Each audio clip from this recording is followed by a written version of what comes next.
cue to music that you can't hear.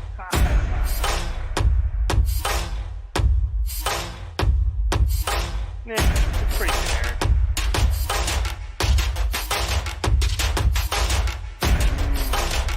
Big tough guy talking about music. C2C is live in 5, 4, 6, 5. What's going on, everybody, and welcome to Corner to Corner Wrestling Radio, C2C radioshow.com. We're live through C2C radioshow.com and Spreaker.com, and always available in archive mode through all of your favorite podcast providers. I'm Stan Grove. My tag team partners, Rob Hefner. What's going on, man? And of course, Rob, we are joined by the third member of the Triple Threat. That's right. The doctor is in. Whoa, okay. A member. He's. Don't! Awkward. What's up, Brian? Oh, I would never mute you, sir. Nope. It's all live, pal. So Brian was telling us before we started our live rendition here that he's getting ready for a fun weekend. Brian, tell the people what you're doing.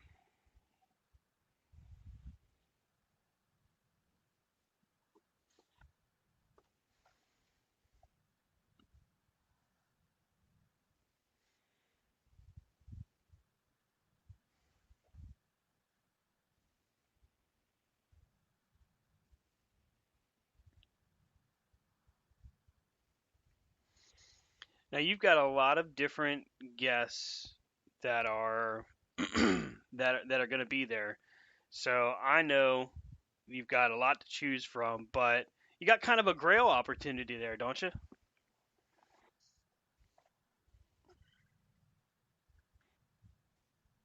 Wow.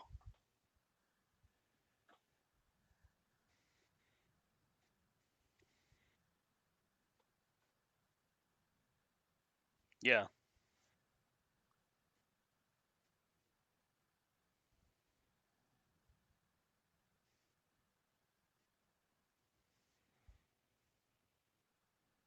Mhm.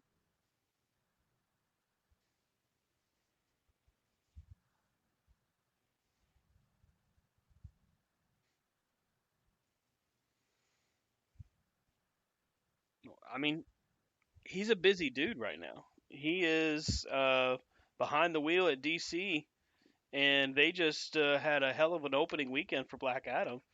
So he's going to have a lot to talk about. Mhm.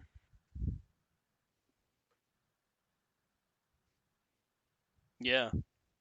It's a good opportunity to see just some of the inner workings. That was always my favorite part is the panels.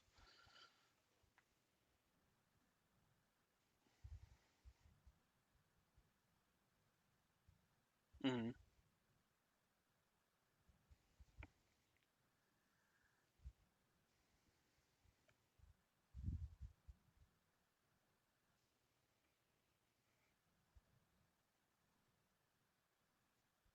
Mhm.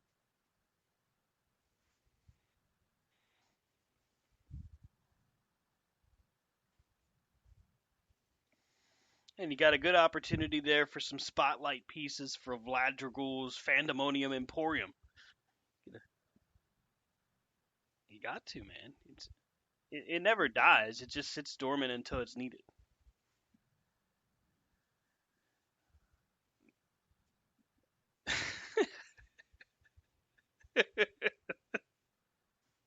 Shit. I haven't seen or heard that reference, and I don't remember how long. I feel it down in my plums. Will Ferrell, is there anything that guy can't do?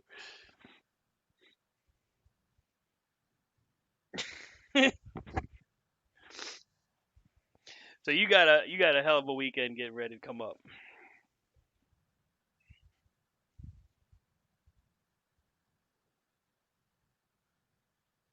Hey,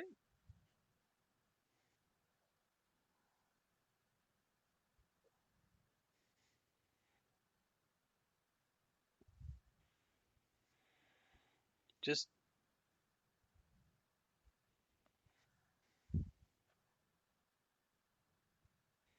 yeah, right.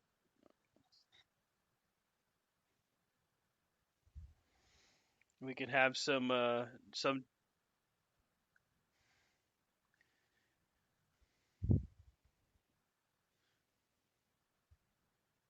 probably both. Yeah,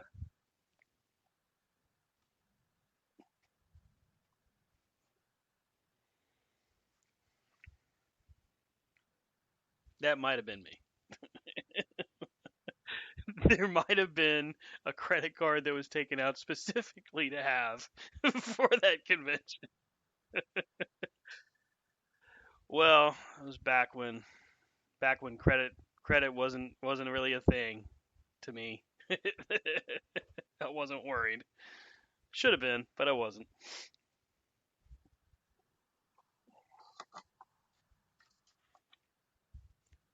Yeah. Uh, Surprise.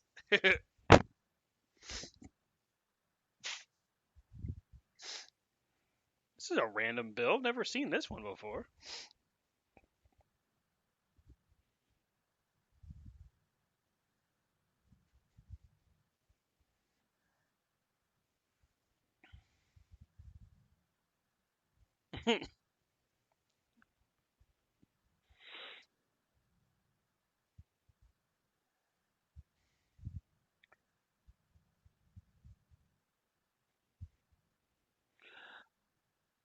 Well, get an opportunity to put the C2C out there just a smidge.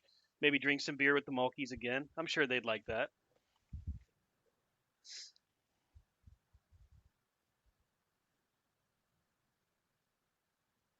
The thing is, you got to have your Bullet Club shirt on so that they could go, "Oh God, it's that same damn shirt."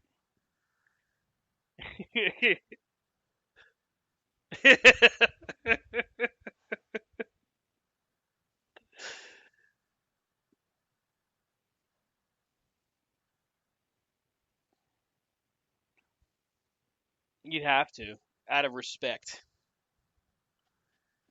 and it won't matter. There'll be that idiot New Japan fan walking around with his authentic, handcrafted shirt, make fun of ours.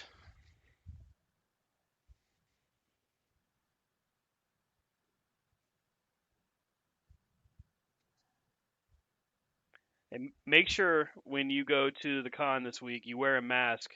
Not because of COVID, no, just because you're going to be around the great unwashed. You're going to Baltimore for crying out loud. You better be careful.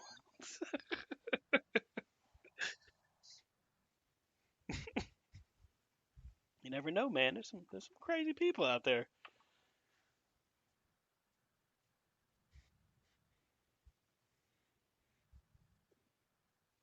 Oh yeah, where at? Oh, the CSA show. Yeah, they had a lot of people going out there. Terrell Davis was on there at some point. There's a shit ton of other names that I just can't remember that are considerably bigger than Terrell Davis. But yeah, yeah. It's funny because I get emails from them all the time, but I don't remember one time ever wanting to go see a whole bunch of retired football players sign stuff.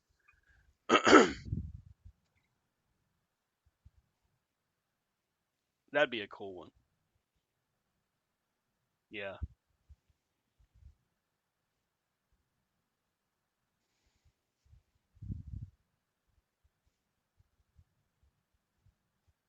Oh man.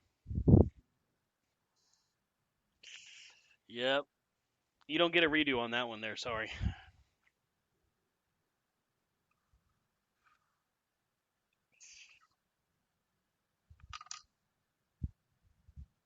Oh wow.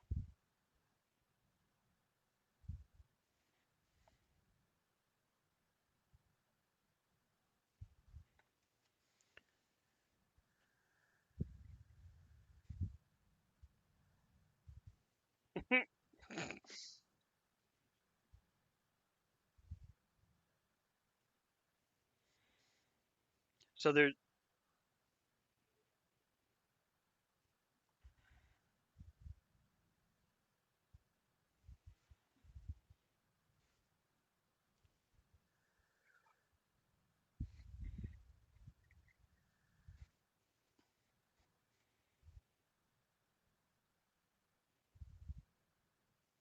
yeah, the cattle line.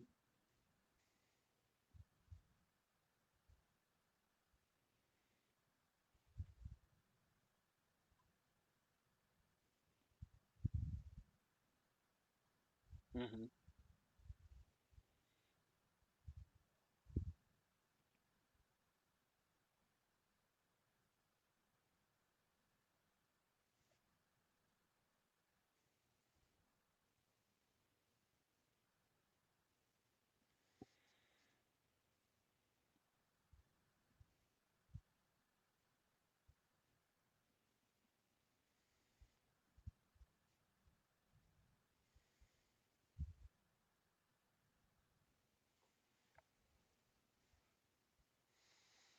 So before we get into our topic, my idea that I had earlier, and we'll disclose just what that is here in a few moments. I wanted to talk about a couple of things. First and foremost, a huge just thank you to our listeners all the way around the world. Returning to Spreaker was something that honestly we had to do because as much as I do like Acast and they gave us great hosting and they're still hosting our archives, they didn't have a live option. Podbean was kind of frustrating and we just weren't making any headway there.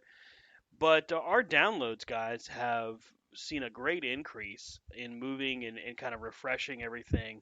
For between Acast and Spreaker, we are averaging over 200 downloads a week, which is, I mean, there's no other way to put it. That is stellar, stellar numbers for us to be marching through in our God, guys. This is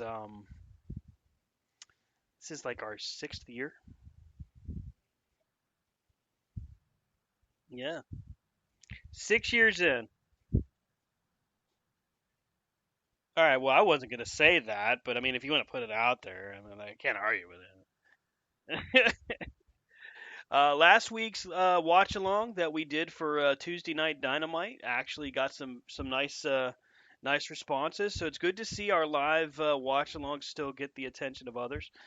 Um, so we are going to touch on that first, and then we'll dive into um, our topic for this week. Our topic this week is moments that made you feel, moments that made you mad, or moments that made you happy. I asked the guys today, I said, all right, guys, a topic idea. Give me three that made you happy, three that made you mad. We're going to go through the list here. We'll talk a little bit about them. But before we do that, I wanted to talk about Dynamite from last week, specifically the main event, Mox and Adam Page. And the reason I wanted to bring this up is some of the fan responses to that main event. Now, of course, Mox and Adam Page had a pretty solid match going on, and then there was a really rough lariat from Mox that hit Adam Page basically in the side of the head, and in the process of him getting hit with that, he rotates for that backflip bump and lands awkwardly on the side of his head and neck. He's out cold. The doctors stop the match. The referee stops the match, and they wheel him out. We later find out that it's a concussion and that he is released from the hospital. And thank God that he's actually okay and will recover. But the reason I wanted to talk about it this week, guys, is fans are saying, not all fans, but some fans are claiming that this is another example of how AEW is not protecting their talent. And before you ask the initial question, because I can hear Brian get ready to say it, give me another example of when. Apparently, they're using the examples of such incidents like Ruby Riot and, excuse me, Ruby Soho and Britt Baker, DMD, both getting injured in their respective matches, and some of the botches, like the one that happened with Lance Archer with the moonsault, where he landed awkwardly.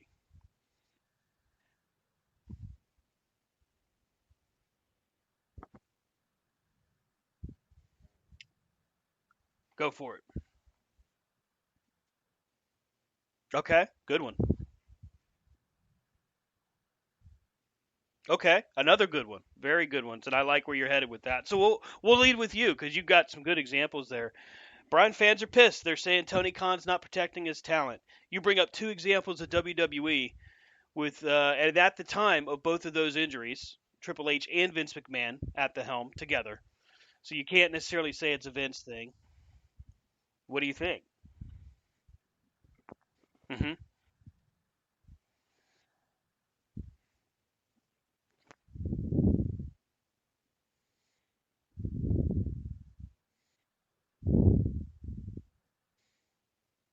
Yeah. Good lord.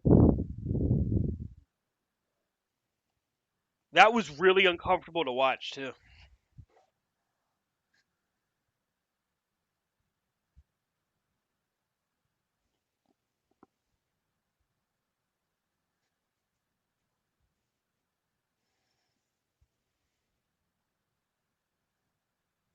Hmm.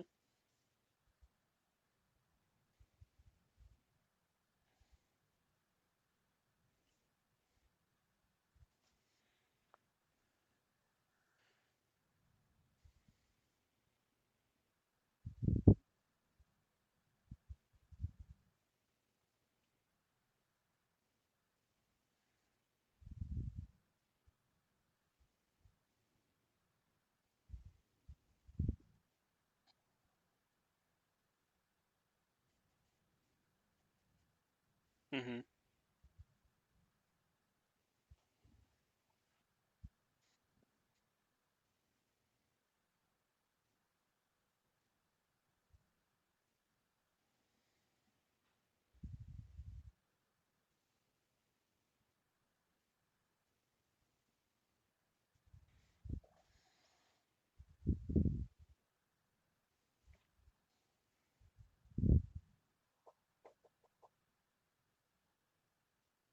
Hmm.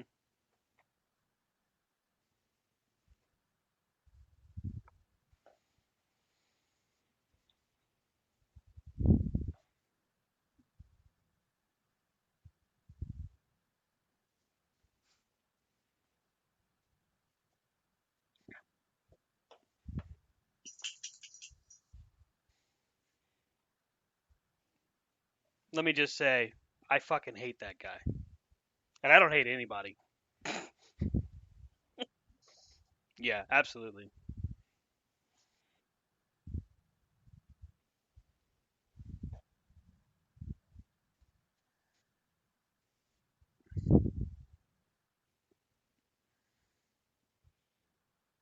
Hmm.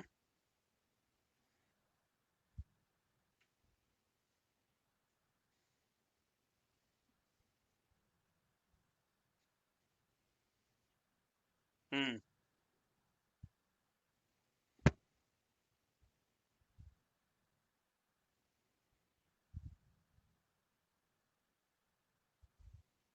Oh, and if you didn't see it, don't worry. There were 50,000 freaking replays.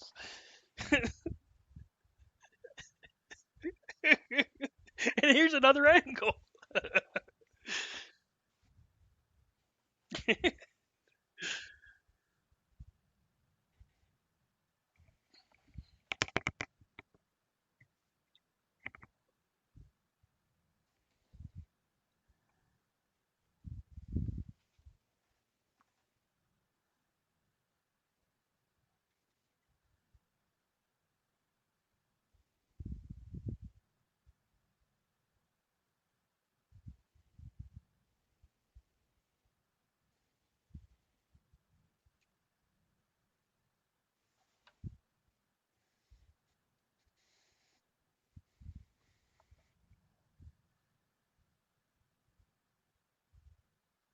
Hmm.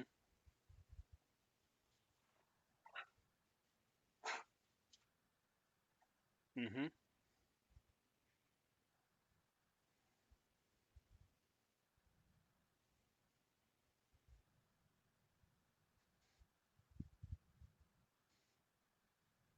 And Brett never forgave him. He's forgotten everything else, but not that.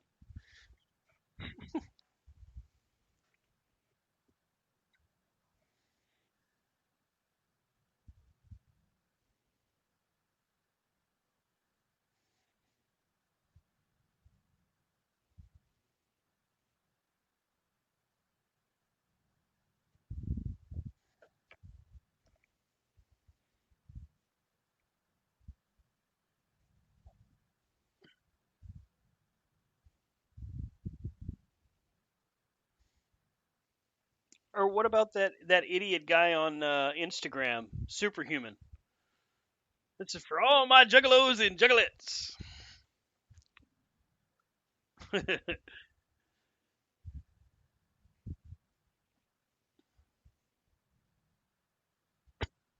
Yeah.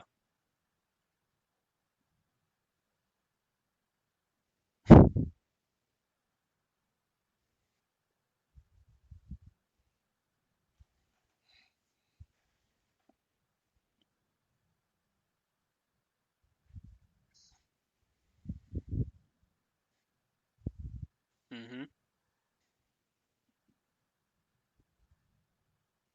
Mhm.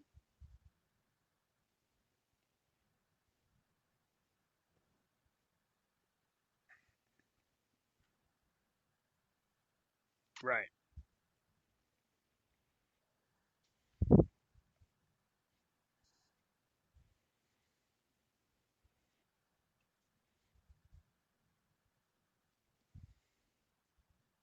Right. Right.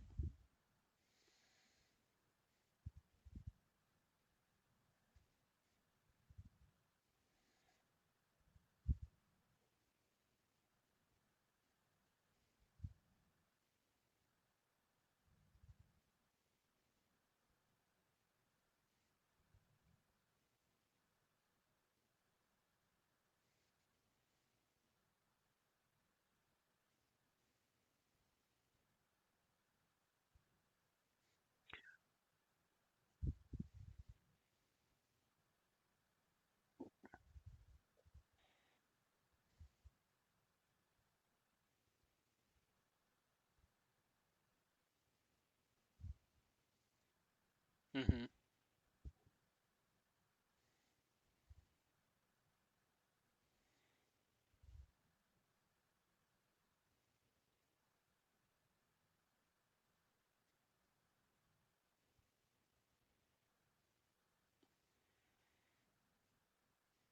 Well, and here's the thing. There's I don't know if you guys are both on TikTok. I know you've sent clips back and forth, Brian, but there's this video that's going around of all of these different botches that have happened in AEW. It's very convenient. It's one of those situations where you can clearly see that this guy just scoured YouTube to find every clip he could find and pieced them together with this like I don't know, crazy music from like How to Make a Murderer or whatever, Making a Murderer. It's just really eerie music. And the whole premise of this argument is coming from a fan that from fans that said there should be a performance center for AEW for this desperate cry to make them just like WWE. Isn't that what all fans, whether you like them or hate them, begged AEW to not be? Why would you want to make them exactly the same? Hmm. Yeah.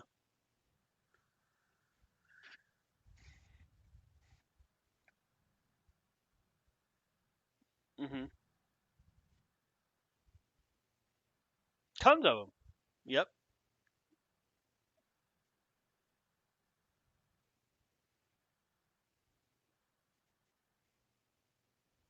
Hmm.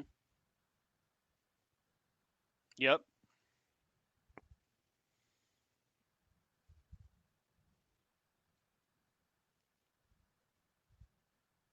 Right. Right.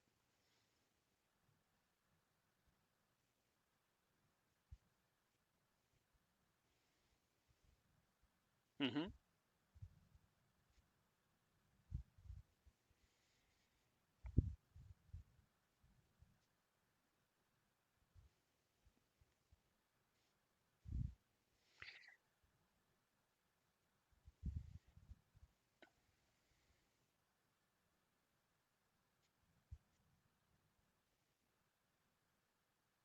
Hmm. Well, that's what. Go ahead.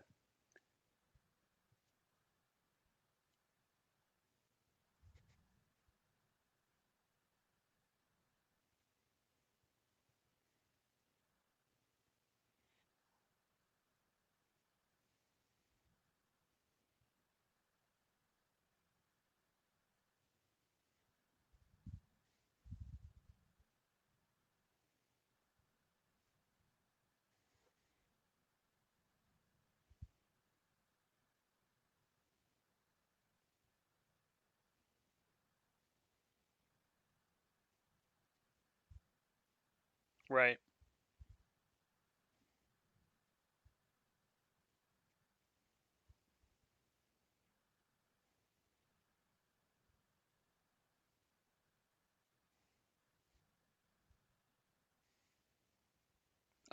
Seth Rollins.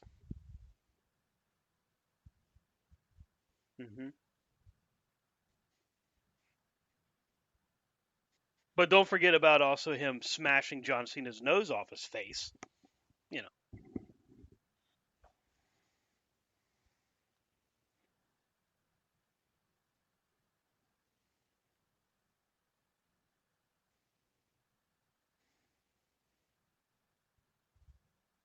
Hmm.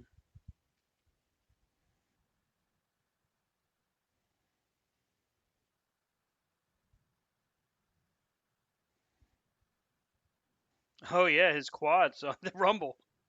Yeah.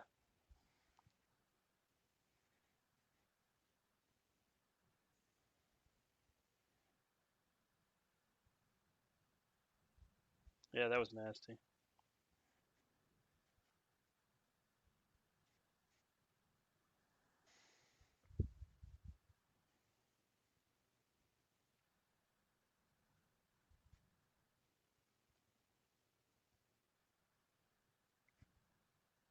Hmm.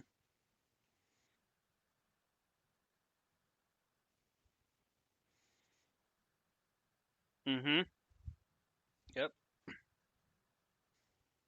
Takes the drop toe hold to the rope, hits his esophagus, and paralyzes himself basically, and has a heart attack right there in the middle of the ring.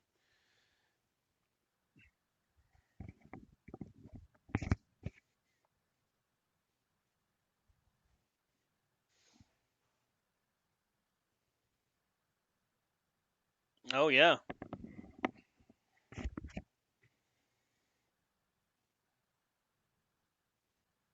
Hmm. Enzo and Cass, of course. Enzo taking that spot where one half of the Vaudevillains throws him to the rope. Enzo goes for that slide where he's gonna, I assume, take the slide under the bottom rope. At this point, we really don't know for sure, but he doesn't. He collides with the second and bottom rope, knocking himself absolutely unconscious and being carted out.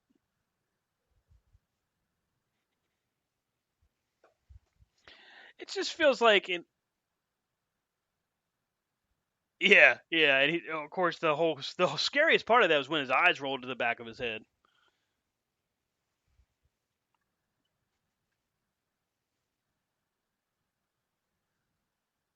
Yeah.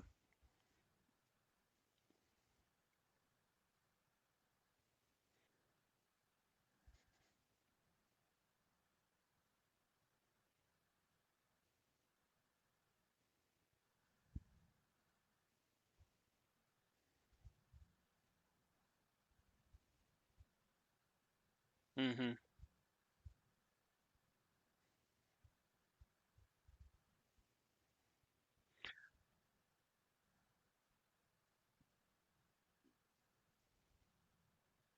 Well, and look at AEW as an example. How many people in AEW's roster is out hurt right now?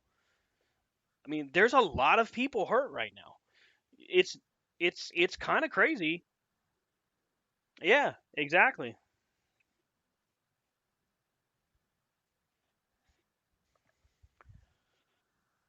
Hmm.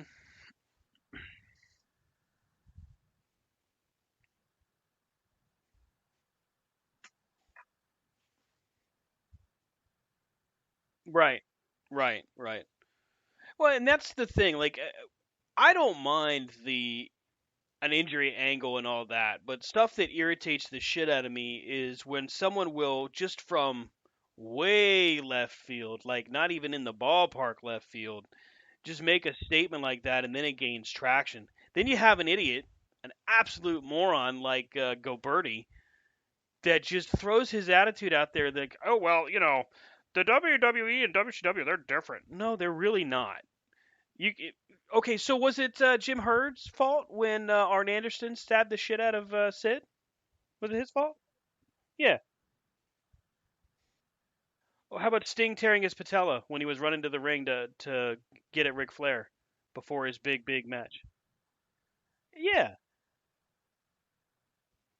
maybe maybe it was Vince's fault when hey, Triple H tore his quad on that pedigree on the table or the walls of Jericho on the table. Stupidity.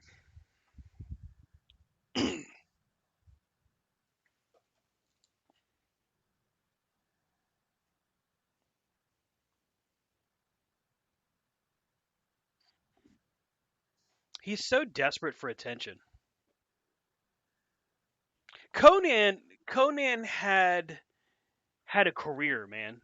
Conan has a legacy that's going to span long after he's gone. The Disco Inferno lasted 4 years. That's a presidency. That's a, you know what I mean. That's what some TV shows last, and then it's gone, and never to be seen again unless you might make it into syndication.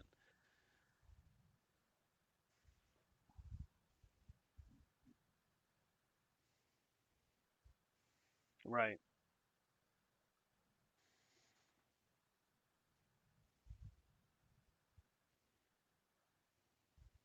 Was he relevant?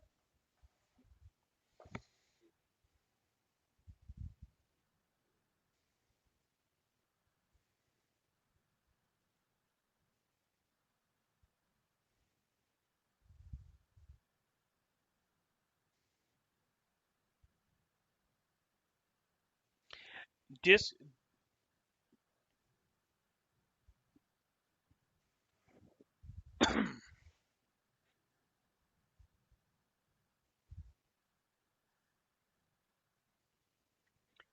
Disco was our truth before being our truth was cool.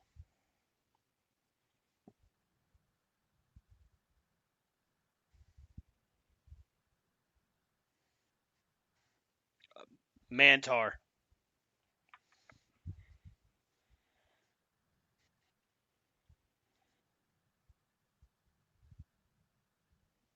Right.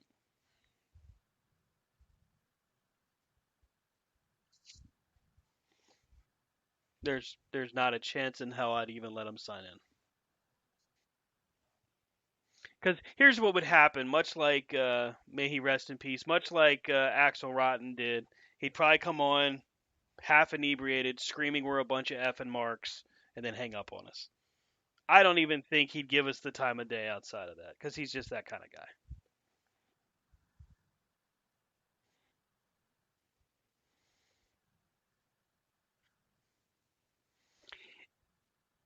At least Vince Russo, right, right. At least Vince Russo is willing to have an actual conversation. I'll give him that. I don't agree with really anything the guy says, but at least if I disagree with him and I call him out on Twitter for sounding stupid, he'll defend his position. And then if we still disagree, it you just keep it moving. I mean, I respect the hell out of that because here's a guy that, I mean, God, everybody makes fun of him, but his cup of coffee in the big time was was about the same length as Disco's, and he's willing to look at it for what it was. I think so. I mean, he's making money. He's working people, and he's trying to piss people off like he always did.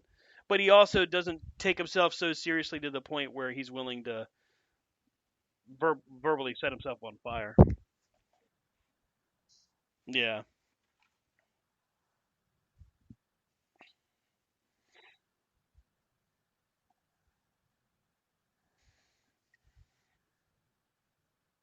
Mhm.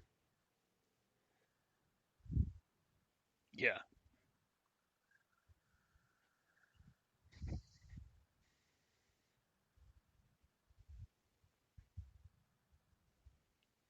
Well, he wrote it. That's the thing. He was writing and performing those pieces with his talent. Like he was at least partially responsible for what was happening versus disco dancing in disco pants.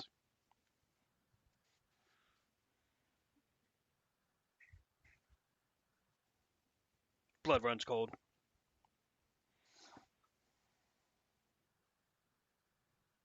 Ooh, Lasertron had the thing on his wrist and everything. He could press the buttons.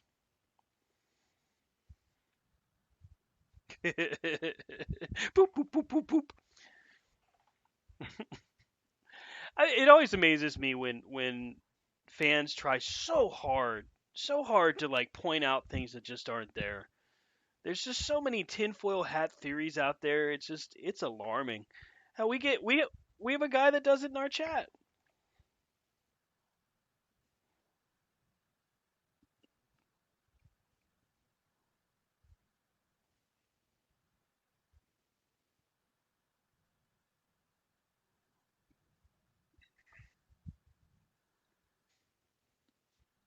Hmm.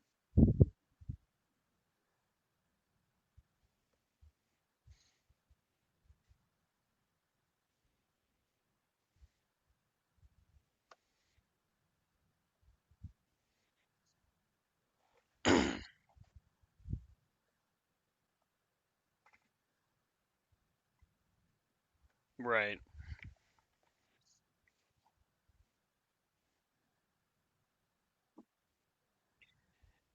Well, I mean, a lot of people say the same kind of stuff about what Jericho's doing now, but they forget just how many times Jericho has reinvented him and in turn wrestling around him. I mean, it's insane.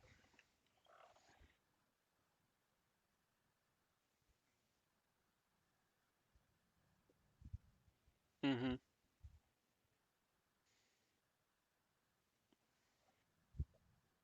Right.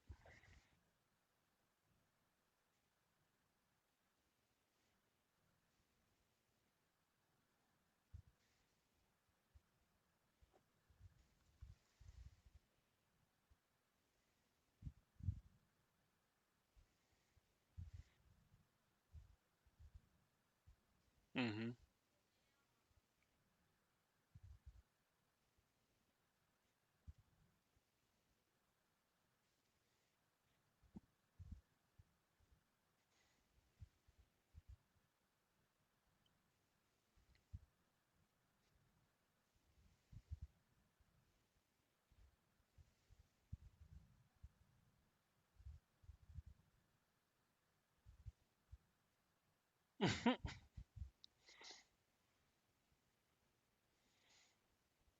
I agree.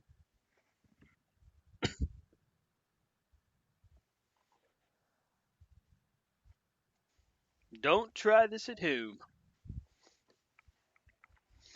I mean, what's that?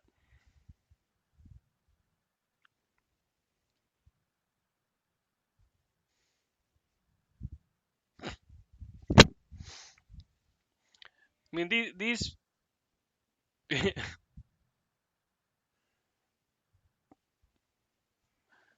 mean, Disco could take a couple if he wants. He got bit too. Brian got bit. Brian got bit, and he got licked. That's right. Can't block that out.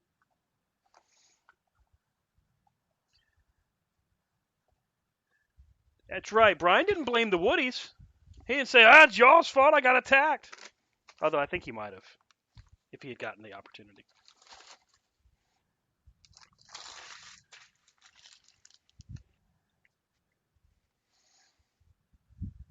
Yes. There's been well, Brian's had a lot of chair shots. It's okay. We're all right. We survived. We're okay.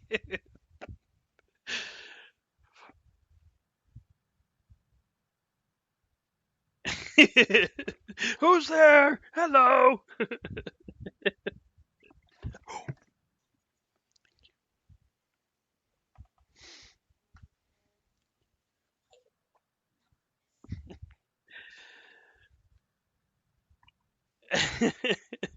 He's got to block it out. You know, it's one of those sore subjects.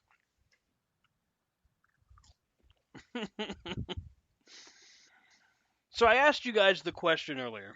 I said, "Hey, idea.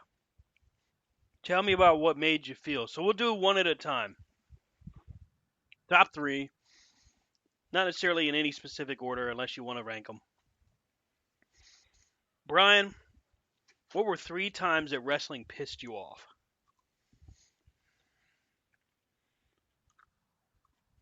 Yep,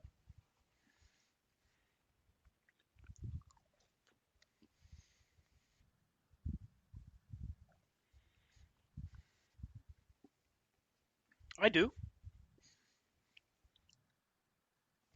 Well, well, I don't. That's why I said it doesn't have to be any specific order because I think it's difficult to start going. Man, this made me the most mad ever. That kind of thing.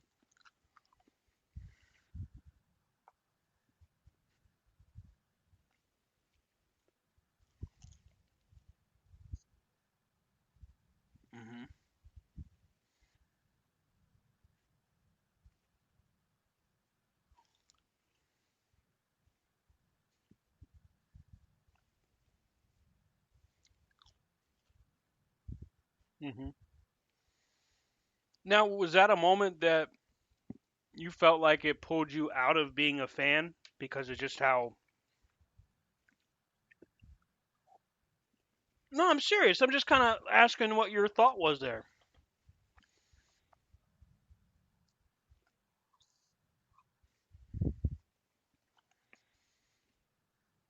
Yeah, isn't it crazy? It's been that long.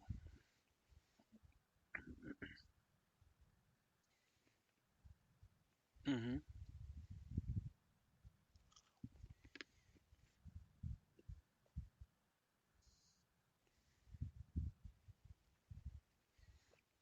What about when you're in your early days as a fan?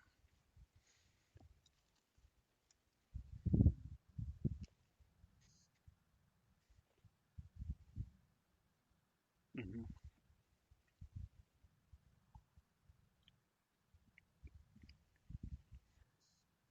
And that was because of how you grew up, right? Because of the talent that you were around back in the day.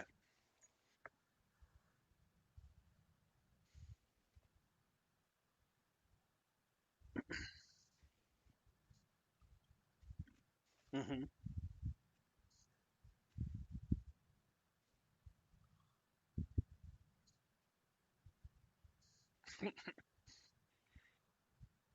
Uncle Ivan. Right.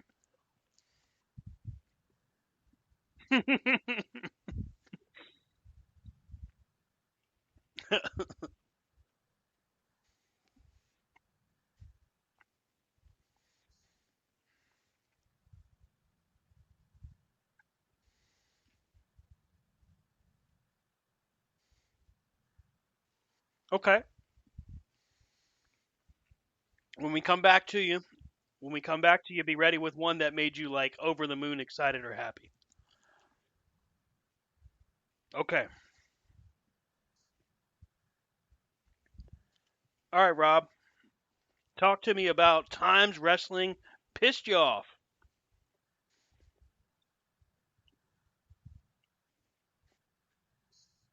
Oh man.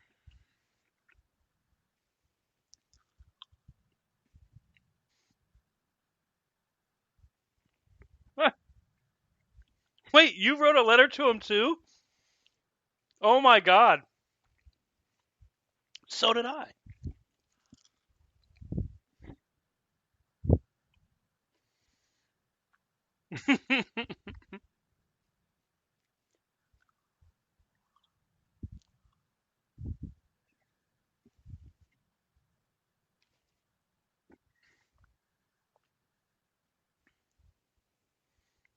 Oh wow.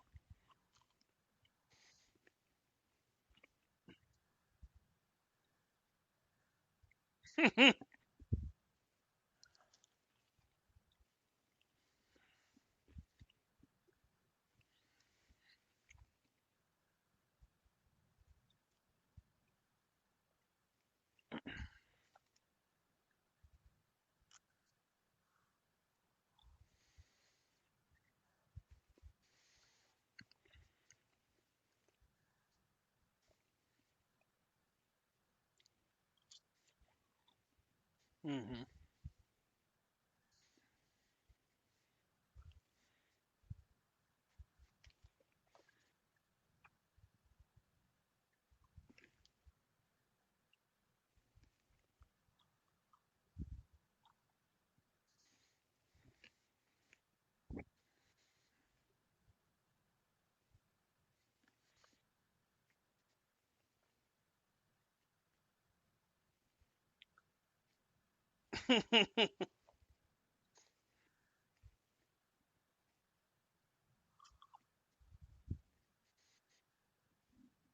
Yeah.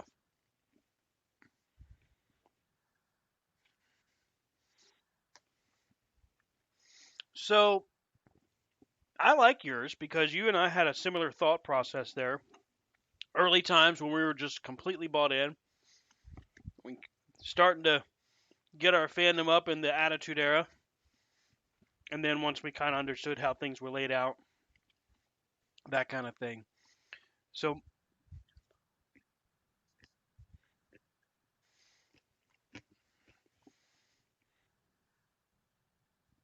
hmm, you don't remember the write your cards and letters thingy? I wrote him a letter.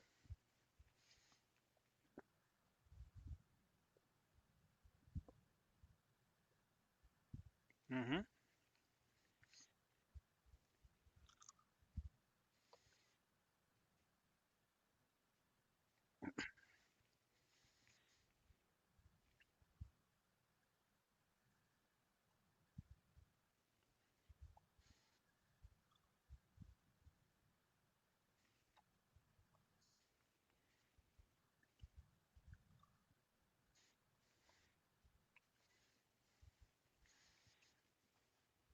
I got a postcard with a stamped Hulk Hogan autograph on it.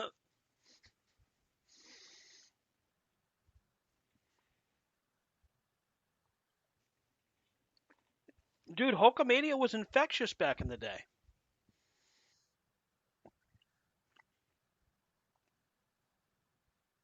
Yeah, right. That's right.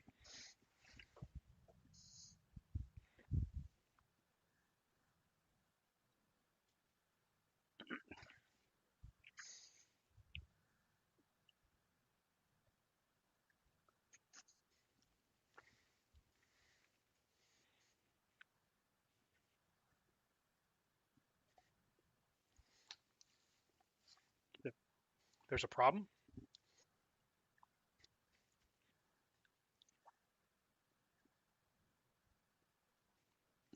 What else is new? We know.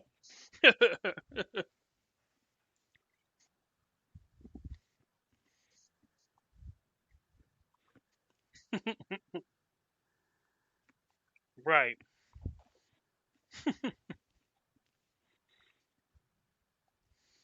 So I gotta agree with Rob. The Hogan thing, it did make me mad. It made me sad for Hulk Hogan. But I think the thing that made me the angriest was when my favorite tag team broke up. Yep, I am a huge Rockers Mark from way back. When they broke up, I was so pissed. I'm like, what the hell are they gonna do with these two guys? They can't go singles. They're not gonna find anything for them to do. I was angry mad. When Janetti jumped through the window to get away from Sean, that was it. I feel bad for Janetti.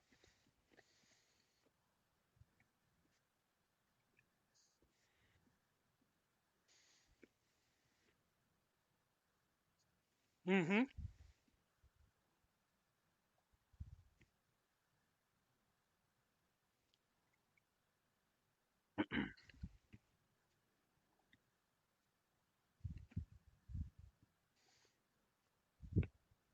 Mm-hmm. Like when Andre turns on Hogan, rips the cross off his body and everything. I mean, he's got Bobby Heenan there. You knew as soon as Bobby Heenan was there what was going down. When the Rockers break up, There's no like hint to that. They're just like they shake hands, they hug. You're like, oh, cool. Nope.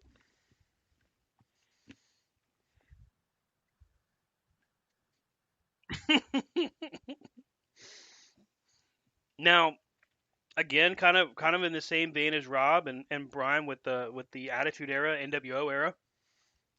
Macho Man losing to Hogan at that Halloween Havoc. I didn't give a damn about seeing Roddy Piper. I felt like Macho Man, they had built that story up, and having Macho lose yet again to Hulk Hogan again made no goddamn sense.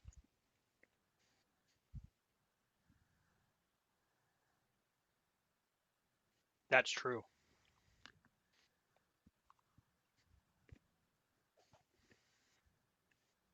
Hmm. Hmm. Which is literally what happens with Savage less than 6 months later. Hmm. Cut that out, dog.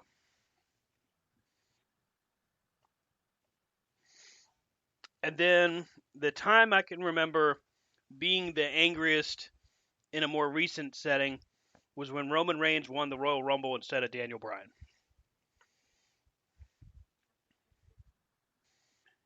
Because Bryan Danielson, Daniel Bryan was on such a rocket to the top.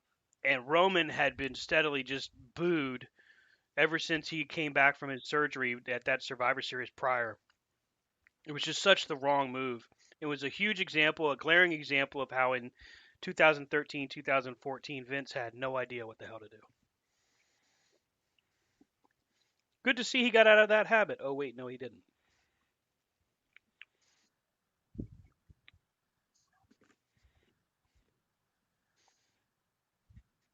Hmm.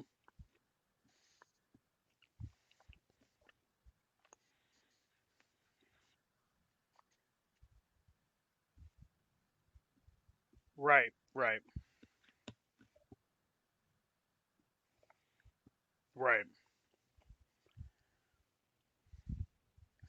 So,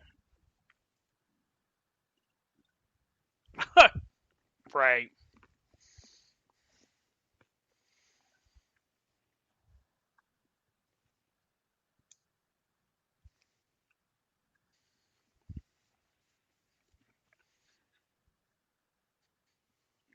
Hacksaw won the first one. Hmm.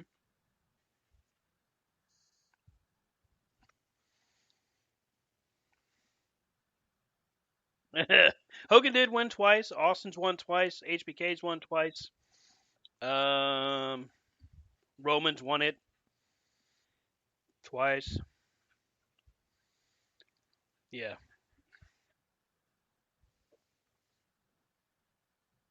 Yep. Flair Flair was at 3. Yep. Michaels won it at 1. Benoit won it at 1. Ray won it at 2.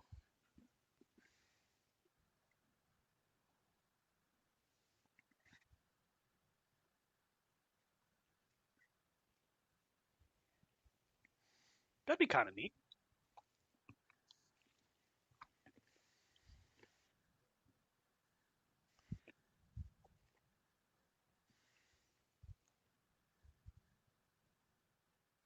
Hmm. Now, I did ask my wife what were her 3 because Brian asked, "Hey, do you run this by anybody?" I did ask her. That's so funny. On her list, Shayna losing to Becky.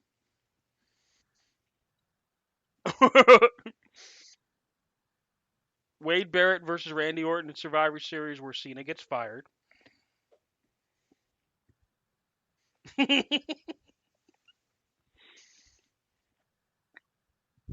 That is Survivor Series 2010, where it's Cena's a special guest referee, and um, if he screws Wade Barrett, then oh look, Sal Renaro is on Raw. If he screws Wade Barrett, he gets fired.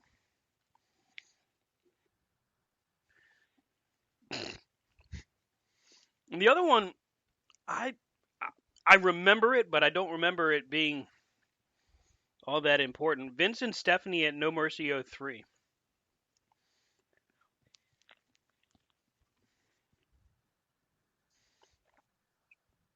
So Vince beats her at No Mercy '03, but it's only after Brock Lesnar comes down and basically chokes her out.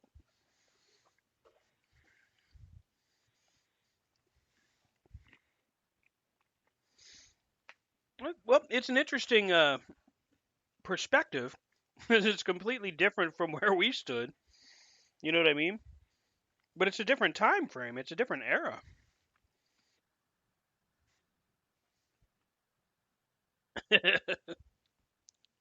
So let's switch it up. What about the times where they got it right, even if they weren't trying to get it right? Brian, when they make you happy? Hmm.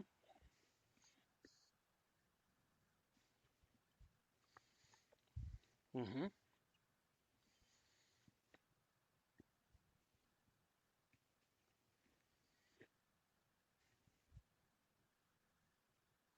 Yep.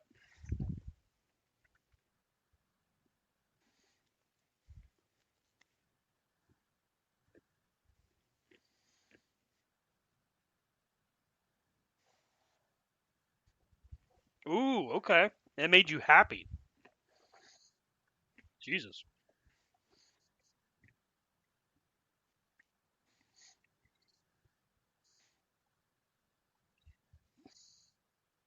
Hmm.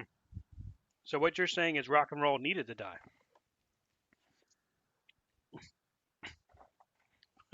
Okay.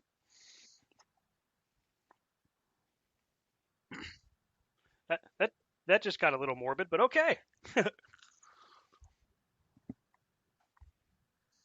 Hmm. Well, that's because he can't see the paper.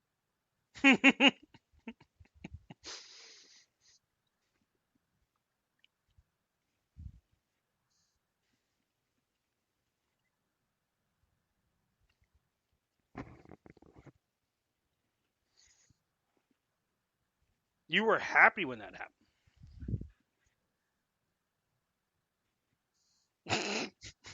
That's true. He is right on that.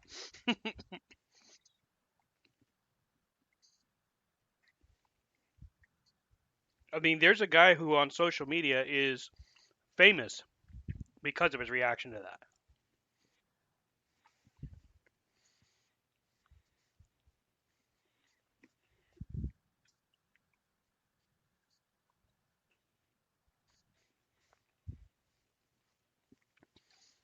Hmm. All right, Rob. Maybe you can help bring us out of the doldrums here. Three times that it made you happy.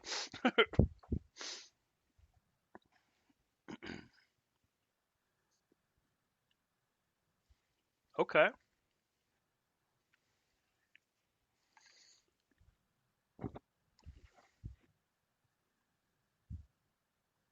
Hmm.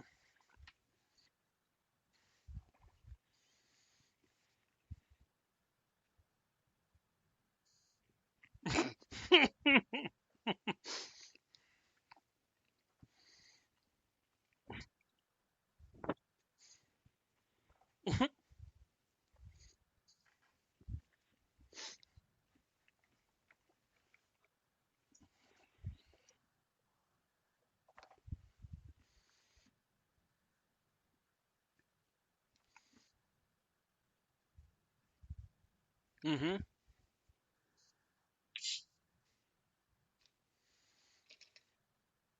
Right.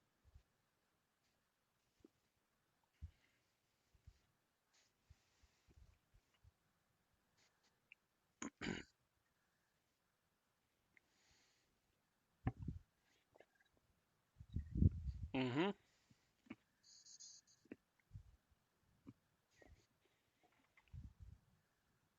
Hmm.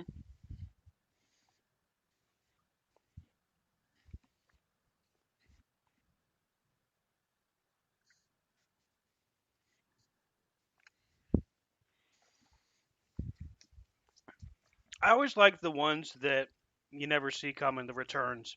Those are cool, especially at the Rumble. That's why the surprises are so cool. It's why it's one of my favorite events.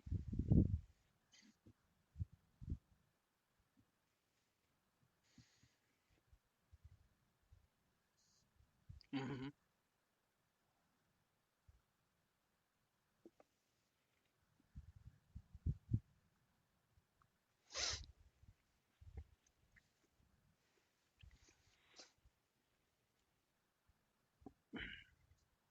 Okay, go for it.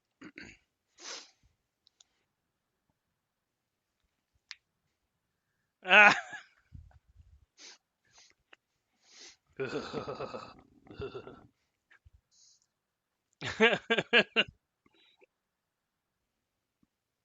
Showster. Uh, Mike says it differently. I believe Mike told us the story.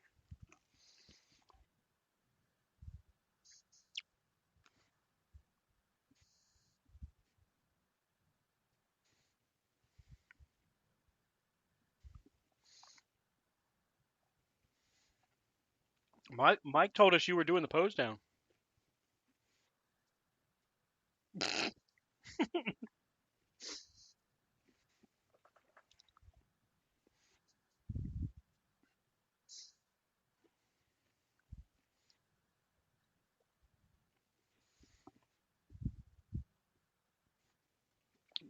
Damn. You just told Hulk Hogan to suck it.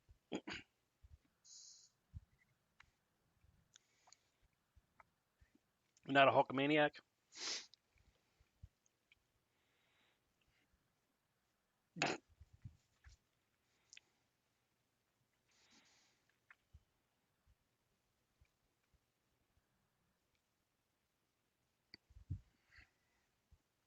So let's see here. I gotta pull my list up here.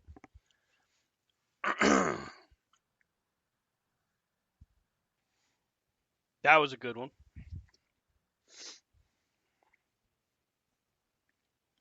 That one was like that feeling of they finally did it right. They finally did it.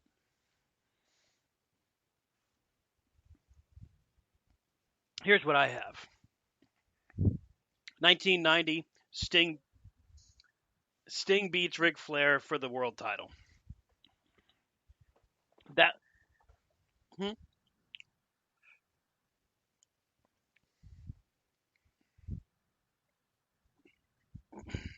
I mean, you did too when he got his head smashed in.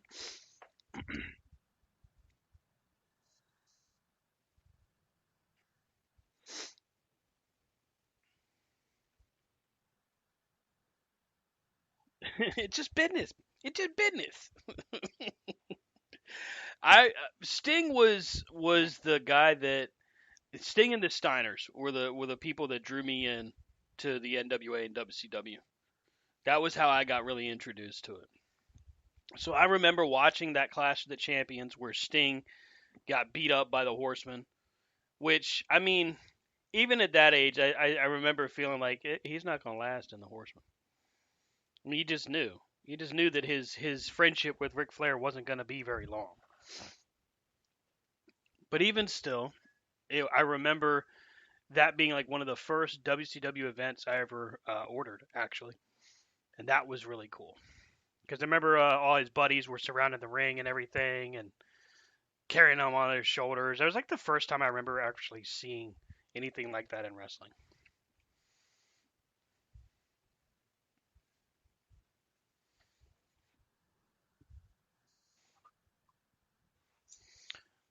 1990, yeah, yeah, it's about 5 or 6 years beforehand. Yeah, just a little bit. I never said I had friends. 2002 when Shawn Michaels came back. Ouch, that's brutal. 2002 when Shawn Michaels came back, that was a huge thing. I remember really being like bummed out when he retired because he retired in such a crappy way. Like nobody liked him. He was hated backstage. He had the worst reputation. And I remember that was like the early days of like Meltzer breaking news and all that stuff. And it it was so messy, and you feel bad for the guy because like that's just not how you want to go out. And he was able to come back and have, damn, I mean, what year did he retire officially? 2010. It's a pretty awesome thing to be able to do, and plus his return match at SummerSlam that year was great. And my last, what's that? SummerSlam 2002, Triple H.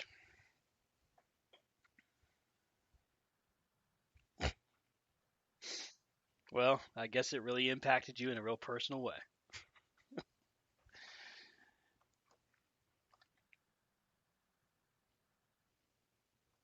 Absolutely. It's the greatest night in the history of our sport. And then the third one that I put on there, CM Punk returning in 2021. I've always been a big CM Punk fan, even though unfortunately his exit in 22 is going to be a little more infamous. Just really cool to see a guy to finally get a second chance and to have an opportunity to work. What I had hoped for would be a lot longer, but pretty cool to see it in just the moment itself, the fans, the cult of personality, the rumor of it, worst kept secret in wrestling kind of thing. It's just very very cool. Um, but that's what I got. Those are mine.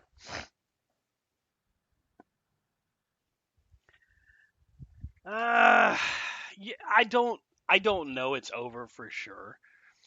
Um, but there's been a lot of activity on a buyout for his contract apparently, and supposedly there. I don't know if there's any truth to it, but there's a rumor going around that he had told somebody that he was done.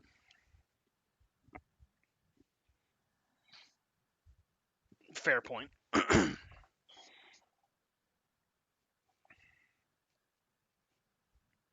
Hmm.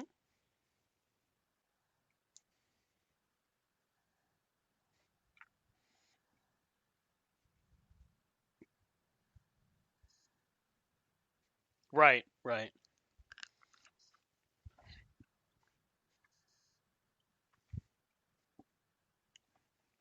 That came from our pal TK himself.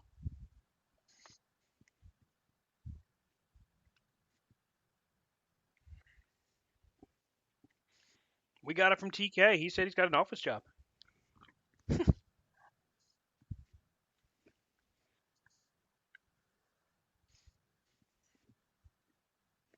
Hmm.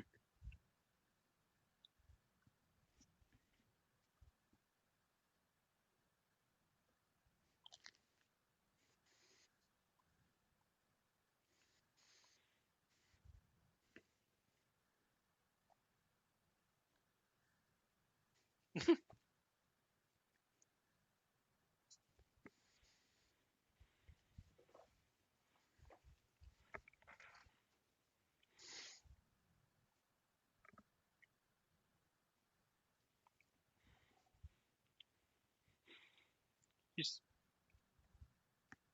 hmm.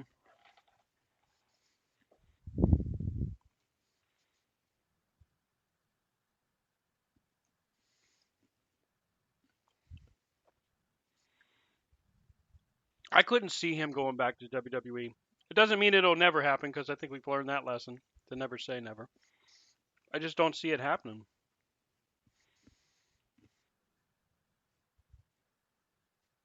Hmm.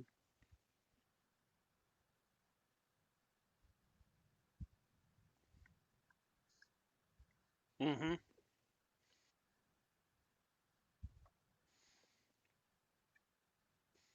What? Ice cream bars? I want ice cream bars.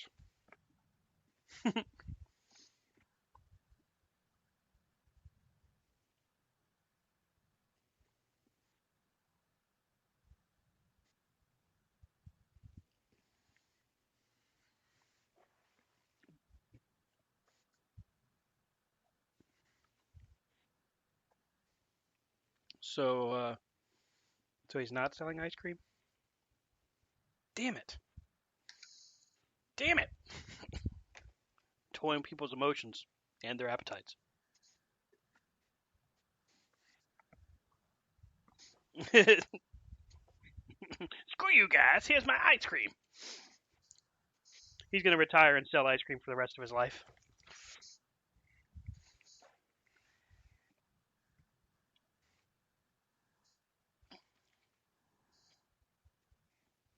I don't think Triple H would. I think Triple H looks at him as more of a liability.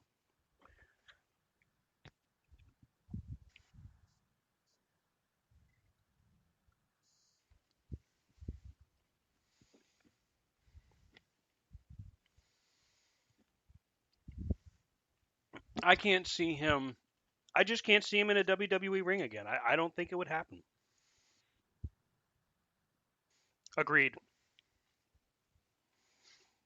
Now,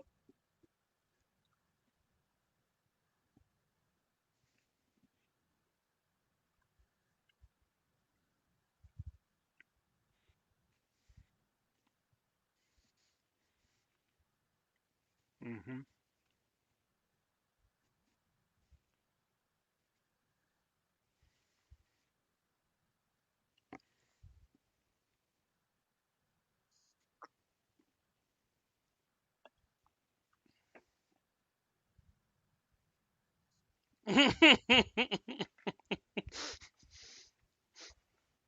Ace bit a guy. That's the only thing I'm going to say from now on about Brawl Out. Ace bit a guy. Wrestling right now is in such a weird state. Not a bad state, just a weird one. Because literally anything can happen at any given moment. We could find out Game Changer Wrestling is going to be the next major streaming platform, right? We could find out that uh, Nick Gage is going to get a title shot on Raw. You know what I mean? Like we were literally in the middle of that kind of an era. Oh wait, yes they are. As is Defy Wrestling out of Washington State. Both of them will be spotlighted on the Roku channels. And let's take a look. I can give you the name of the stream for Game Changer. Now, Game Changer's interesting because they've had all of their death matches, but not to mention Matt Cardona, John Moxley, and many, many, many other cameo appearances. For some reason, it's just not showing up in my feed here. But Game Changer did announce a streaming deal today, and it sounds like they're working with. Here we go. It looks like they're working with Fight TV.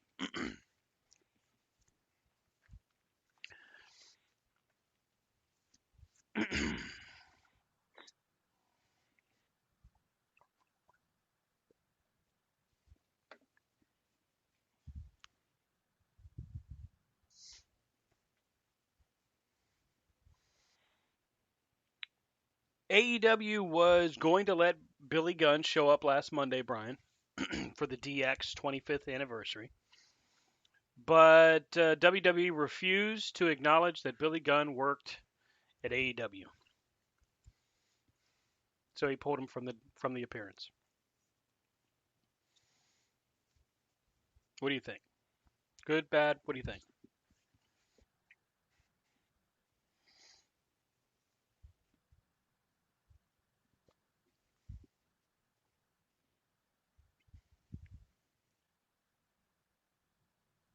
Mm-hmm.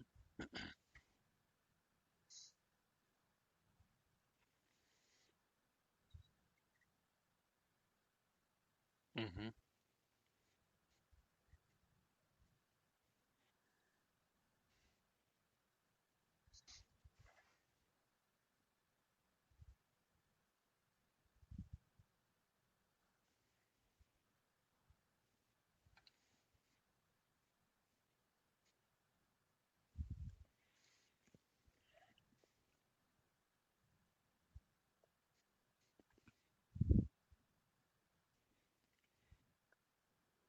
Mm-hmm.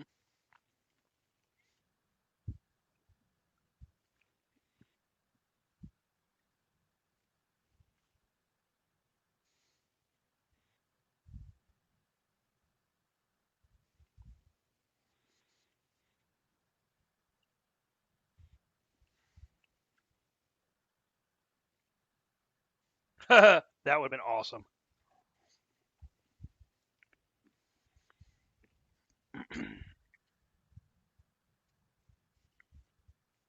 hmm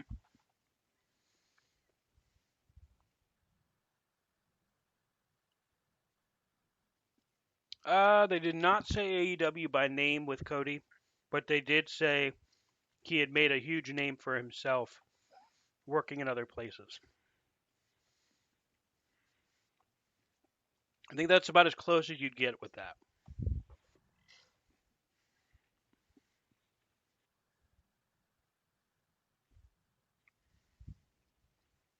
In sad news, folks, we will no longer be seeing Ezekiel on WWE TV.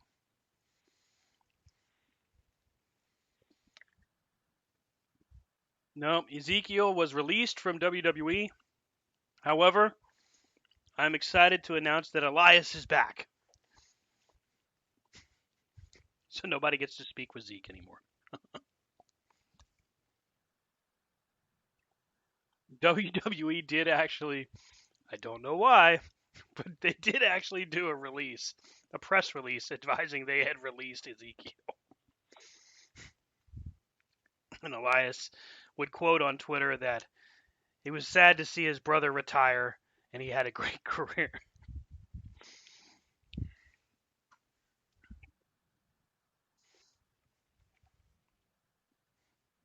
It was one of those gimmicks where it was so dumb it was funny because literally everybody bought in except Kevin Owens.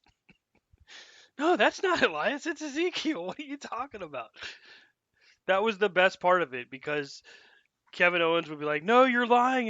That's not him. That's really Elias." It was funny, but it died. It died a slow death.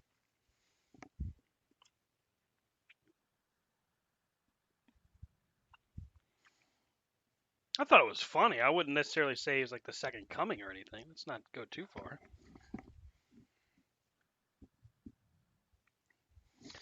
Dale Earnhardt Jr. getting ready to get in the ring. He's looking like he's going to punch Corey Graves. Oh no, he's just squinting because he has glasses on. My bad.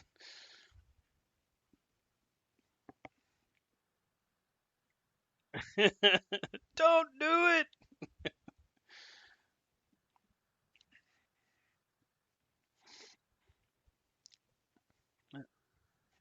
Charlotte.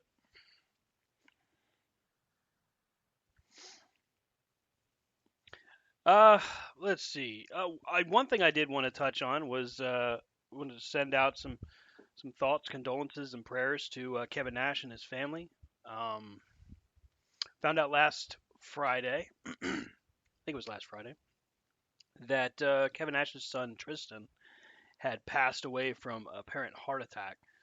Uh, it's just absolutely awful news. I listened to Nash's Click This podcast today, where he was kind of talking about just some of the things that they had been working on together, and it was just sad to hear about. And here's to hoping that they have find some healing in time, I guess. I know that sounds bad, but I don't know that there's another way of saying how sad it is. That's kind of all I can really say.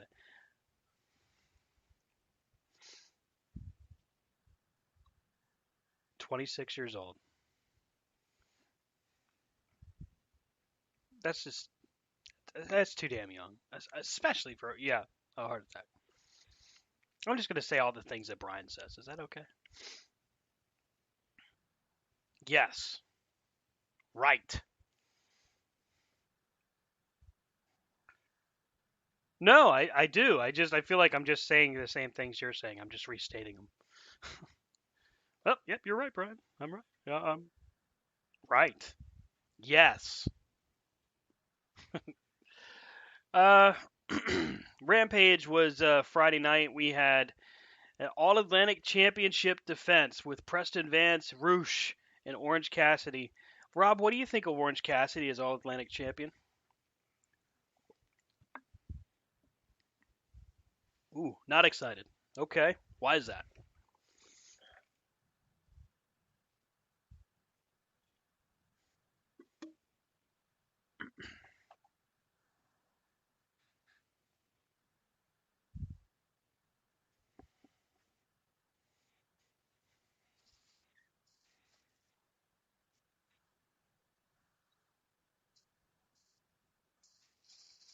Yeah.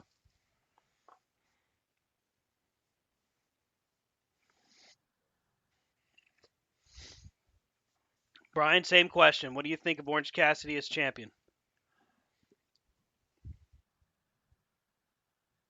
Oh no, that's my gimmick. Get your own. Damn it. It's gimmick infringement. Who's a really good wrestling lawyer I can call? Wow. Nobody has one? Nobody knows one? You guys are awful. Stokely Hathaway, I'm sure he knows somebody. He's part of the firm after all. In other news, Corner to Corner suffered a horrible death as they went down in flames with my jokes.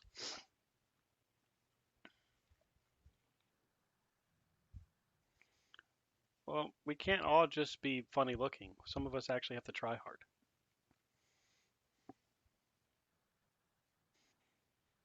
Damn. Nobody likes you, Rob. Shut up, Rob. I did think that the triple threat with Orange Cassidy, Roosh, and Ten was actually pretty good. I feel like the crowd is just so bought in to Orange Cassidy that I don't know that this guy could do any wrong. Like, I don't even know if you could turn him heel.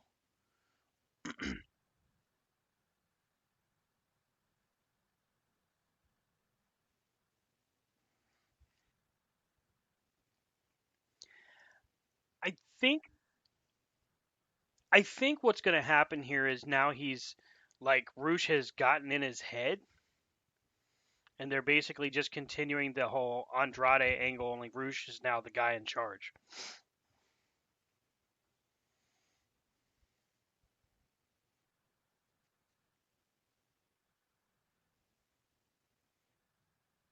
Mm-hmm. Roosh and Andrade, yeah, yeah. What you said. Damn it.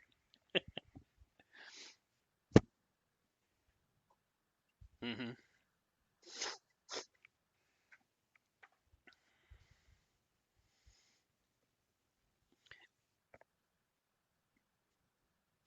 Well, I mean, the whole thing has been snake bit from the beginning. Andrade does the stare down with Ten, wants to buy his contract out. That segment actually went down in ratings. People just turned it off. 2 weeks later, Andrade's again backstage on Rampage trying to get into Ten's head, and then the following Wednesday on Dynamite. Well, no, not on Dynamite, but before Dynamite, Andrade decides to throw punches at Sammy Guevara, thus being taken off TV. I mean, the angle just should have, to me, it should have just stopped right there. But who knows? Nobody really knows what Preston Vance's uh, potential is really where it would stop. So the idea that he could be in the, I assume it's still called the AFO. Um, the idea that he could be involved in that could be a good positive for him. I mean, clearly Brody Lee and other people backstage at AEW felt that he had something to offer. He has a presence to him. I don't know that I've ever heard him talk, so I don't know if he can really cut a promo, but he's definitely has a following. Could be something big.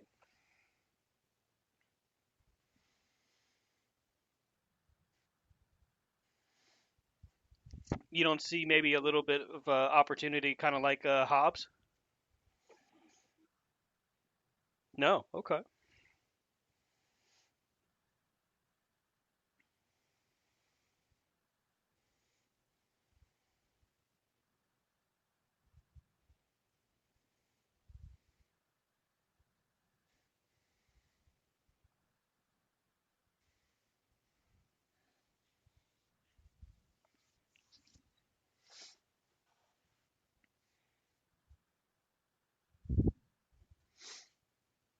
Well, maybe that's the thing. Maybe the first thing they do is they strip the mask off of him and force him to try his hand at something else. Oh, wow. That would be funny if they changed his number.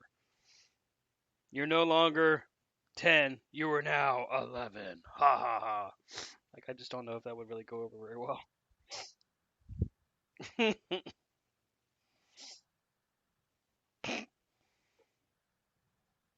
No, you've pissed me off. Now you're back down to 12.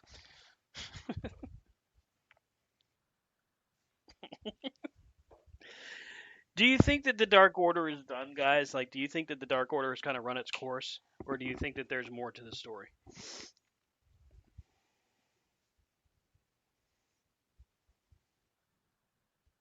Mm-hmm.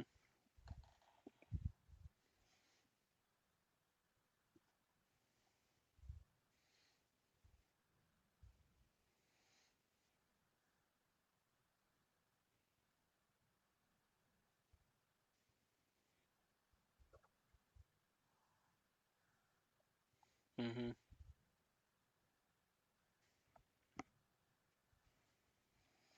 Only for Hangman to turn him down? Only for Hangman to turn him down? Mm-hmm.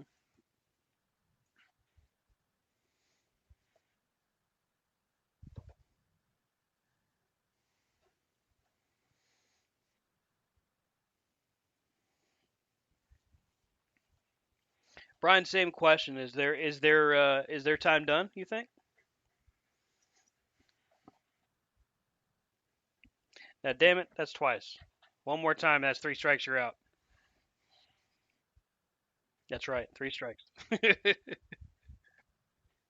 Oh, okay. Okay, you're in timeout. The only thing you can talk about is how much you love WWE's product. Gotta have nuts to talk about these nuts. You wish. You and your homoerotic tendencies. What? What? Holy shit. Okay, you win. I've never heard that before. Jesus. Uh, right. You hear that loud click? That's the sound of thousands of people turning their computers off.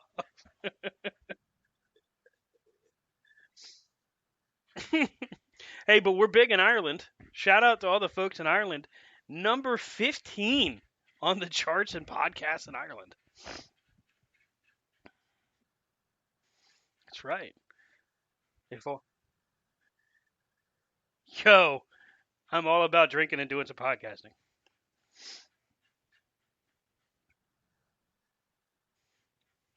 What did you say? No.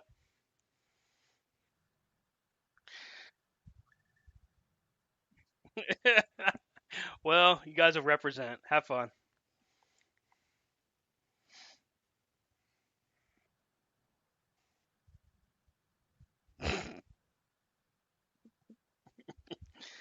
But, but it's 3 p.m. Well, we're still drinking.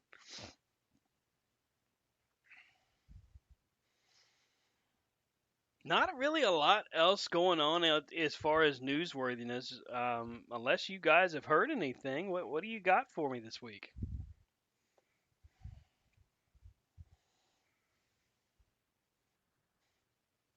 All right.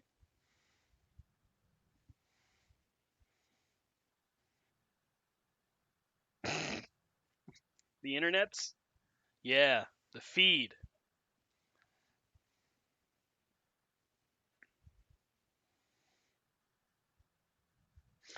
Yeah, that's a big negative.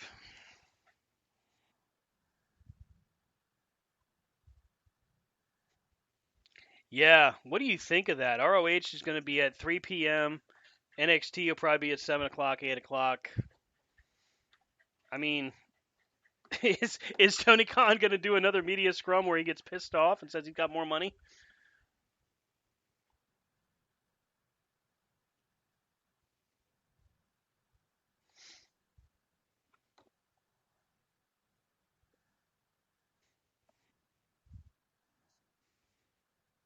Yeah, I don't know if you saw any of Halloween Havoc, but it was yeah, it was bad. It was very, very bad. Mandy Rose and Alba Fire was just dog shit.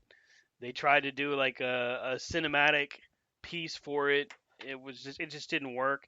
Braun Breaker, Ilja Dragunov, and JD McDonough was good though. That was a good match. Only highlight of the night for me.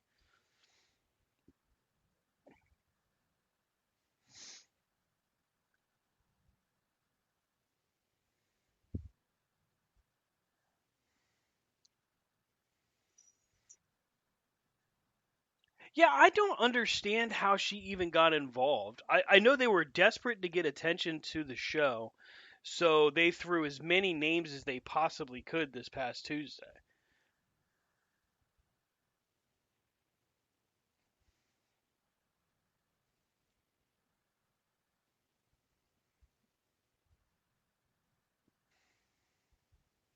Did we ever find out who the person in the red sweatshirt is for Joe Gacy's group?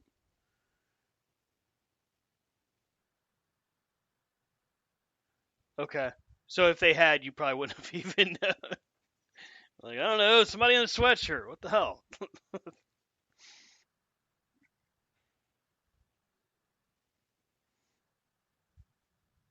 hmm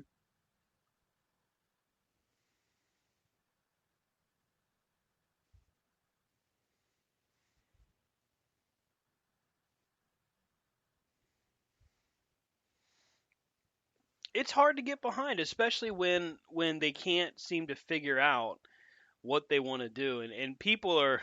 I don't know if you saw the imagery, but people have been making fun of Tony Khan for being Booker of the Year by Dave Meltzer, but people actually made images of Shawn Michaels being awarded Worst Booker of the Year.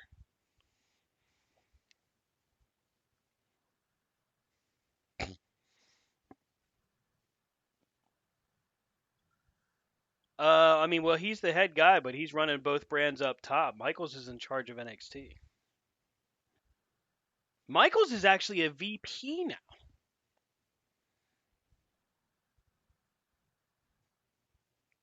There's no nepotism. He earned it.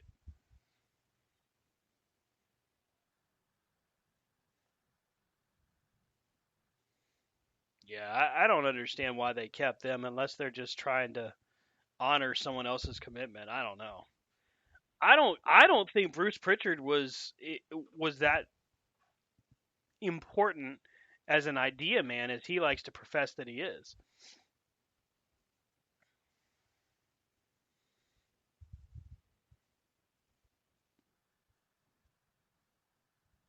Right, exactly. He was the joked about yes man for Vince McMahon next to Patterson and Briscoe.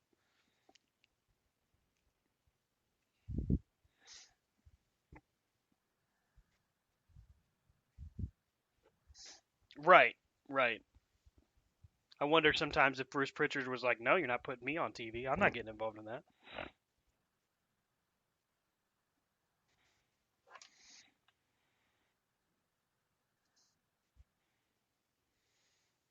How long was that? Let's see. He had did Brother Love all the way through 95 ish.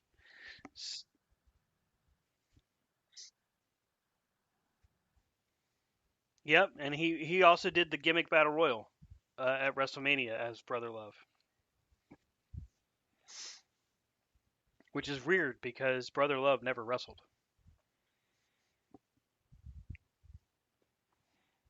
But whatever. Yeah, man.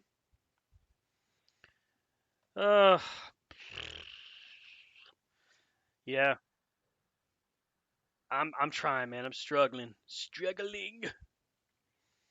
Major League Wrestling has seen a pretty good boost from YouTube. I did see this actually over the weekend. Apparently, they're working on getting another syndicated show, much like Sinclair used to do. But right now, Major League Wrestling, which is highlights Alex Hammerstone, Davey Richards, quite a few other guys, um, they're supposedly getting a deal to move off of BN Sports, which is their current streaming platform, and they're trying to get into kind of like a CW kind of negotiated deal. was what I last read. I don't know if you guys have had a chance to watch MLW, but it is pretty good stuff.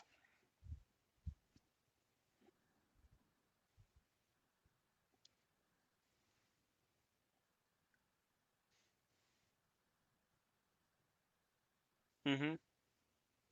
There's a documentary that is in the works where apparently talent was told, "Hey, if you don't want to be on, you don't have to."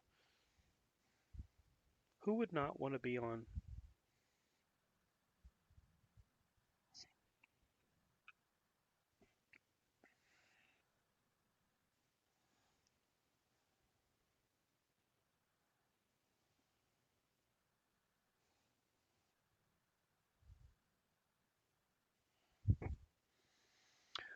Jericho signed a new deal last week, since you brought him up, and he is a part of the creative team for AEW now.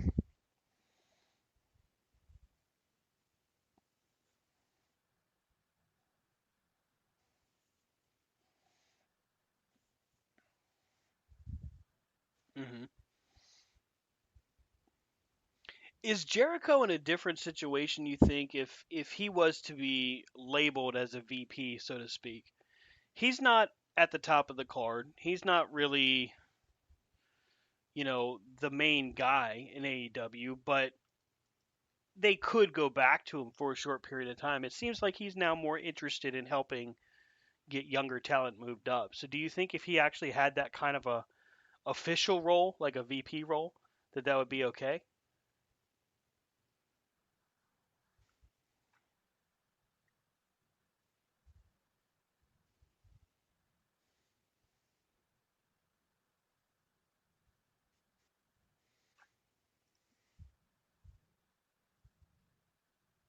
Hmm.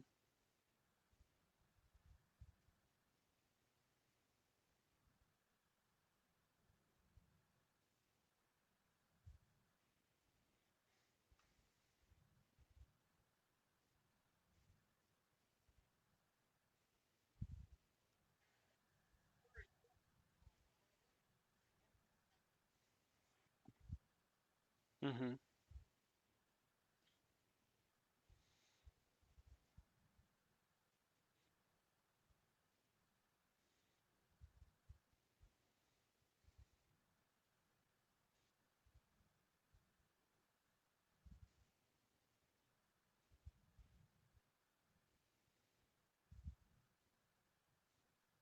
Hmm.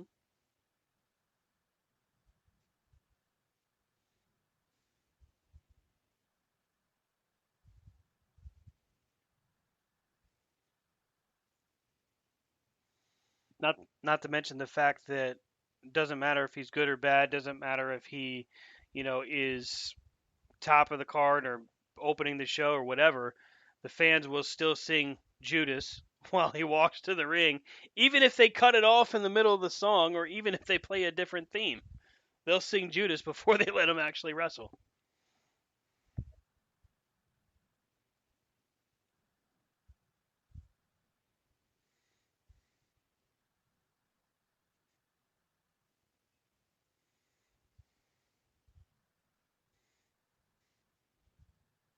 Hmm.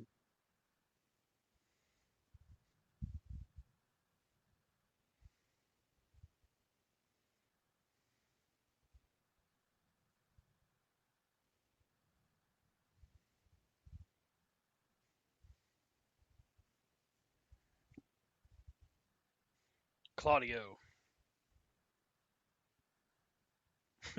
Castagnoli. Castronovo. That's a nice name. Hmm.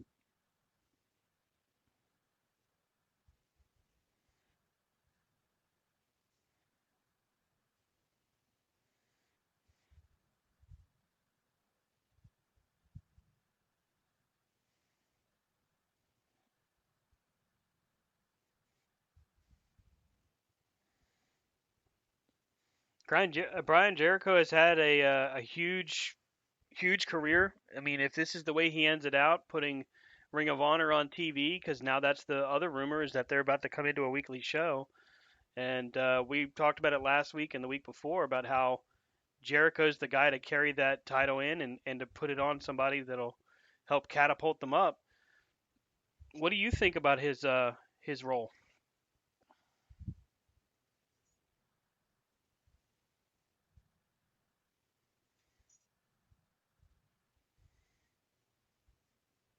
See what you did there. Because yeah, I do. I see. I'm picking up what you're putting down. I don't know what I think. Tell me what to think, Brian. Treat me like you treat those bobbleheads. What should I think, Brian? Damn, I gave him an opening. He didn't even take it. It's so disappointing.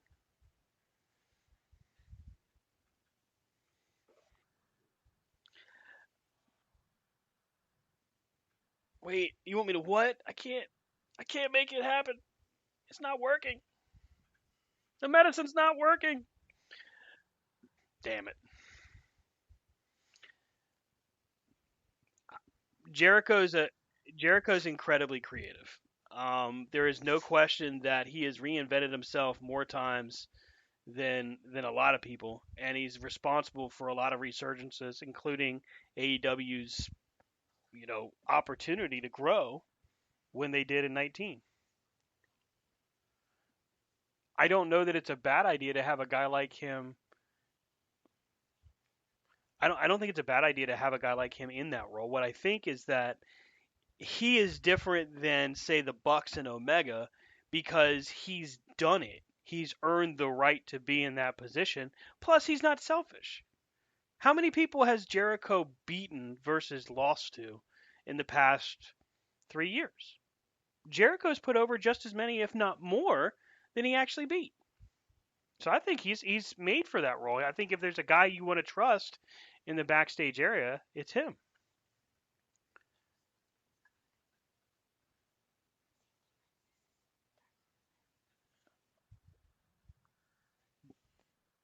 Damn. So you asked me all that and you just ignored me? You shut me out? Wow. I'm hurt, man.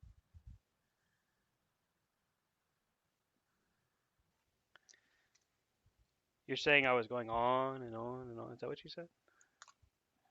On and on? Just droning on and on? Damn. That's just mean. That's not just mean, but that's mean spirited. I'm hurt. I'm hurting, man.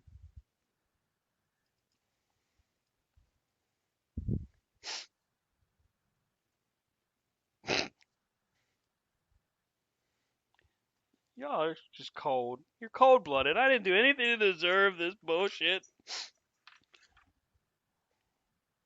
Oh, you know what? Fine. Next time I won't call you. It'll be the Stan Grub show with one listener. And that'll be me, making sure it's airing. That's right. Just be like, you need to put Brian and Rob back on. I can't listen to you. All you ever do is just sit there and talk about, well, the rating for this match was.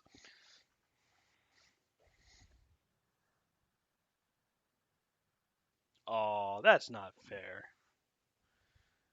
I mean, I could rant about other things. I could go and give a glowing review of how Marvel Snap is an absolutely amazingly fun game. What level are you on now, Brian? What level are you on? Close to 200? You haven't made 200 yet? Those are rookie numbers.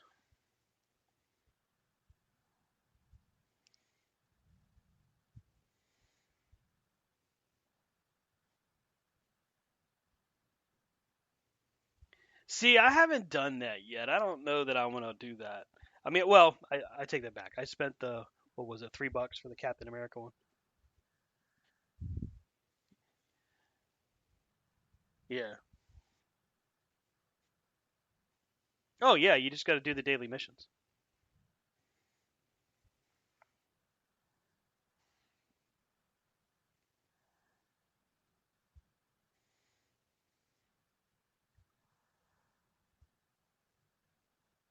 Yeah, tomorrow's the start of week. Is it week 4 or 3?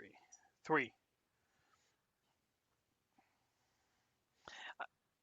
I gotta say, I mean, I've been playing Supercard since it came out in 2014, and I remember thinking to myself, "Wow, this is gonna be an interesting way to change up wrestling games," and it really did as far as cards. But now playing Snap, it's a lot faster, and it frankly makes. I mean, it's just a lot easier to level through. Like you can literally strategize it, but I've been playing it since what did it come out? Last Wednesday or Tuesday?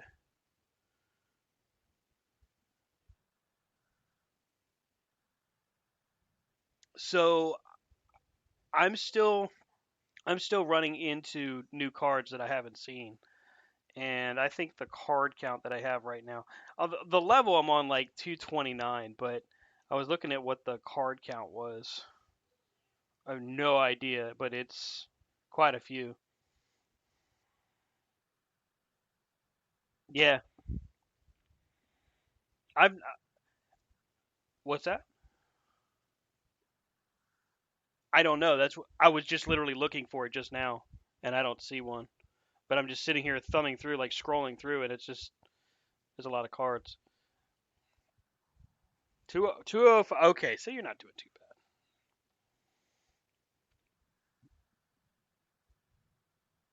Yeah, that's where I'm at.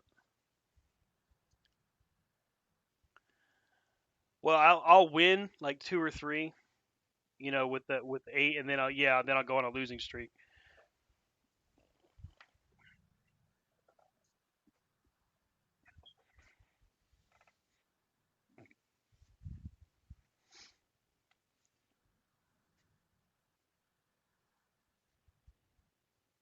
Yeah, I was gonna ask you about that actually. So the matches, it says searching for opponent, so it treats it like it's matching you with an actual other person. And there's a lot of times we have to wait for them to play a card, so it certainly seems like it's another person. Hmm.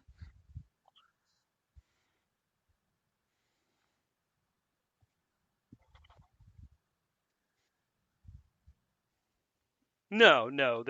I know that there's some modes in Supercard that it's computer, and then some of it's actual people.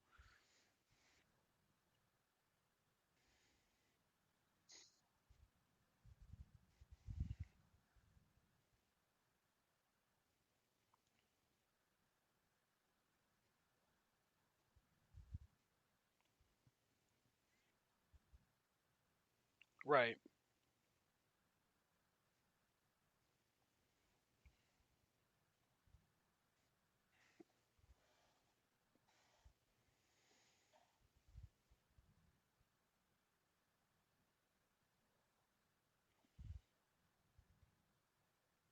Hmm.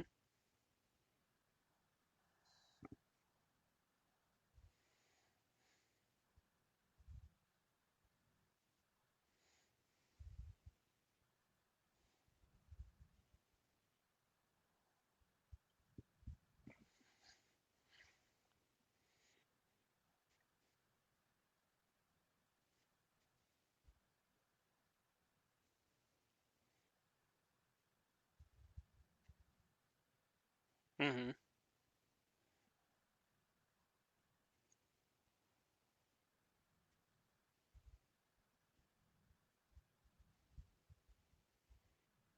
Right.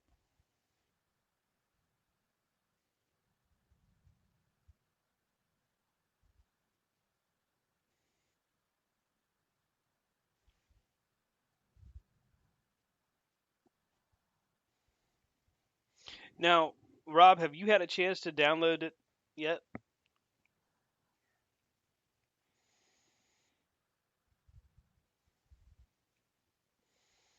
It is personally, I enjoy a game where you can strategize like this, but I think you'd really enjoy it. The question that I'm running into now is just going to be how far it goes because a lot of these kind of games they don't last very long.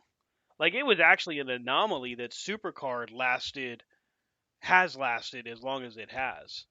Most of the times these things are done in a year or two.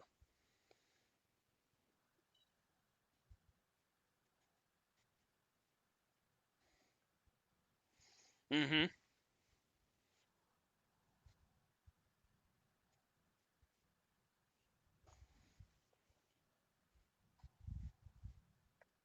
Yeah.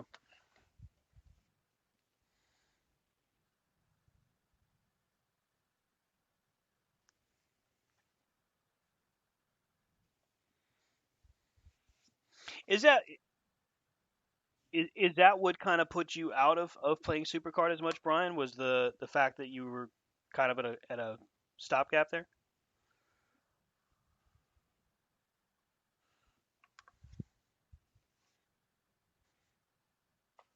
Hmm.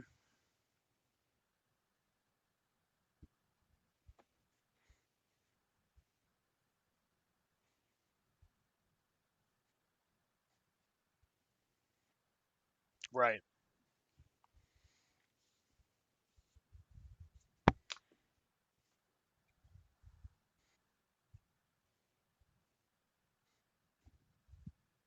Hmm.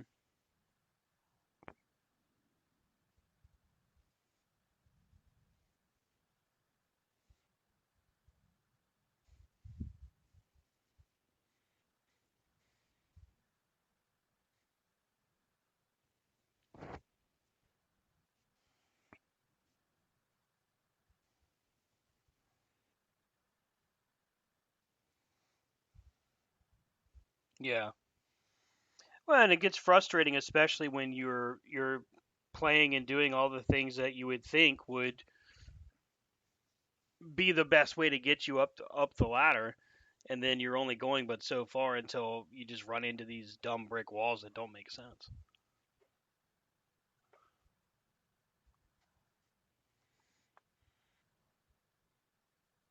Hmm.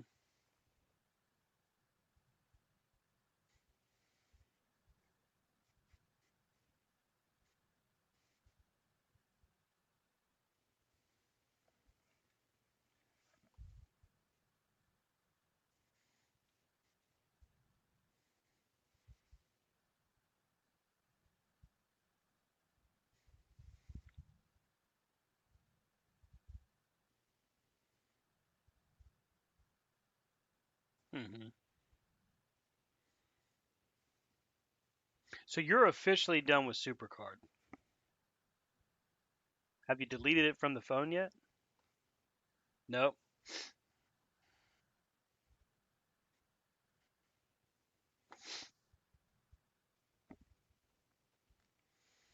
I knew that something was different when I changed my phone up and I couldn't get into my old account at first. So I had to start kind of not start over, but I started from pretty far down the way. Like I don't know. I think I was all the way down to like Royal Rumble 21. So I was able to level up from there to Ronin within Rob. How long was it? A week? 2 weeks? So once I noticed that, I definitely noticed a shift. Cause like there's you can never get that far up that fast before Ronin came out.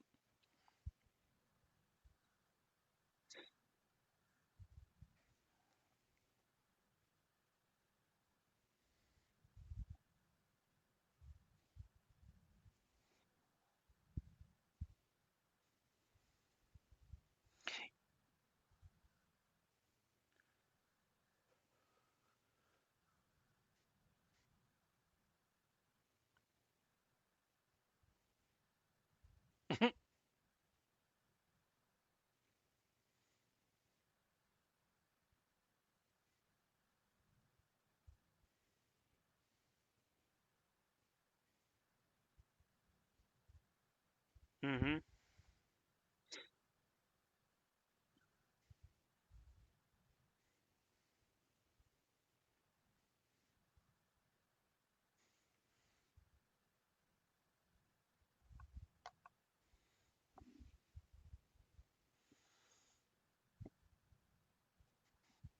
Damn.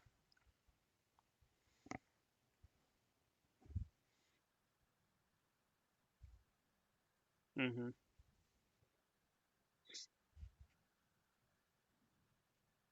Hmm.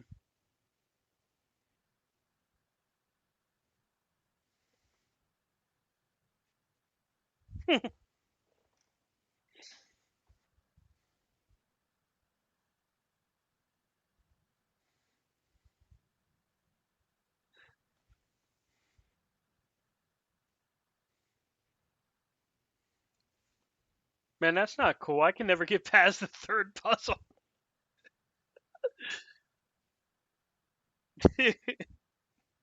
Damn, that's just not right. Brian, this kid just called me dumb. Damn it. Damn it. Before we close,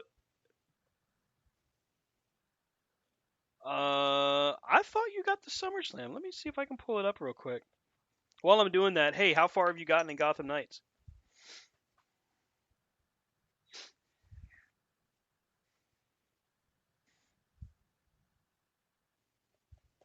Oh, okay. Yeah, I think I remember you telling me about that one. Greenlight Valley? Dreamlight.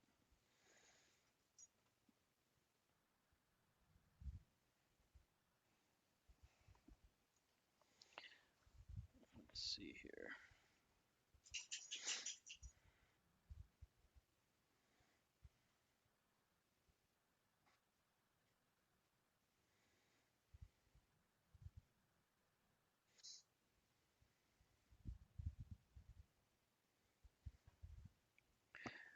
Rob, Rob, you have two that are SummerSlam BCE?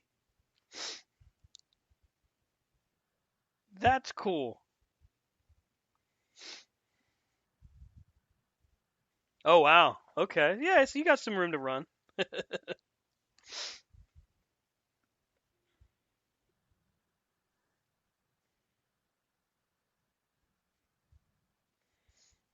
Yeah.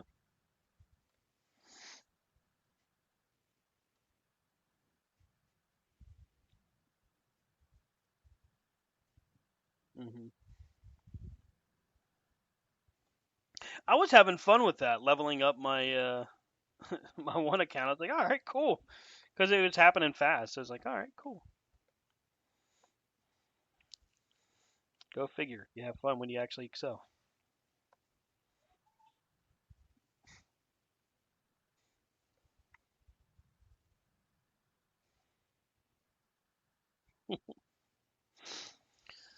Well, let's see. I think that about covers it for us for this week. Catch up with us here on the Twitter bot at C2C Radio Show. Catch up with Rob at Rob Hefner C2C and Brian's at Vlad Dragul C2C VLADDRAGOOL C2C. And catch up with me at Stan Grub everywhere. C2C Radio Show for the website, c2cradioshow.com, that is. Thanks again for listening. We'll see you next week. Have a great week, everybody.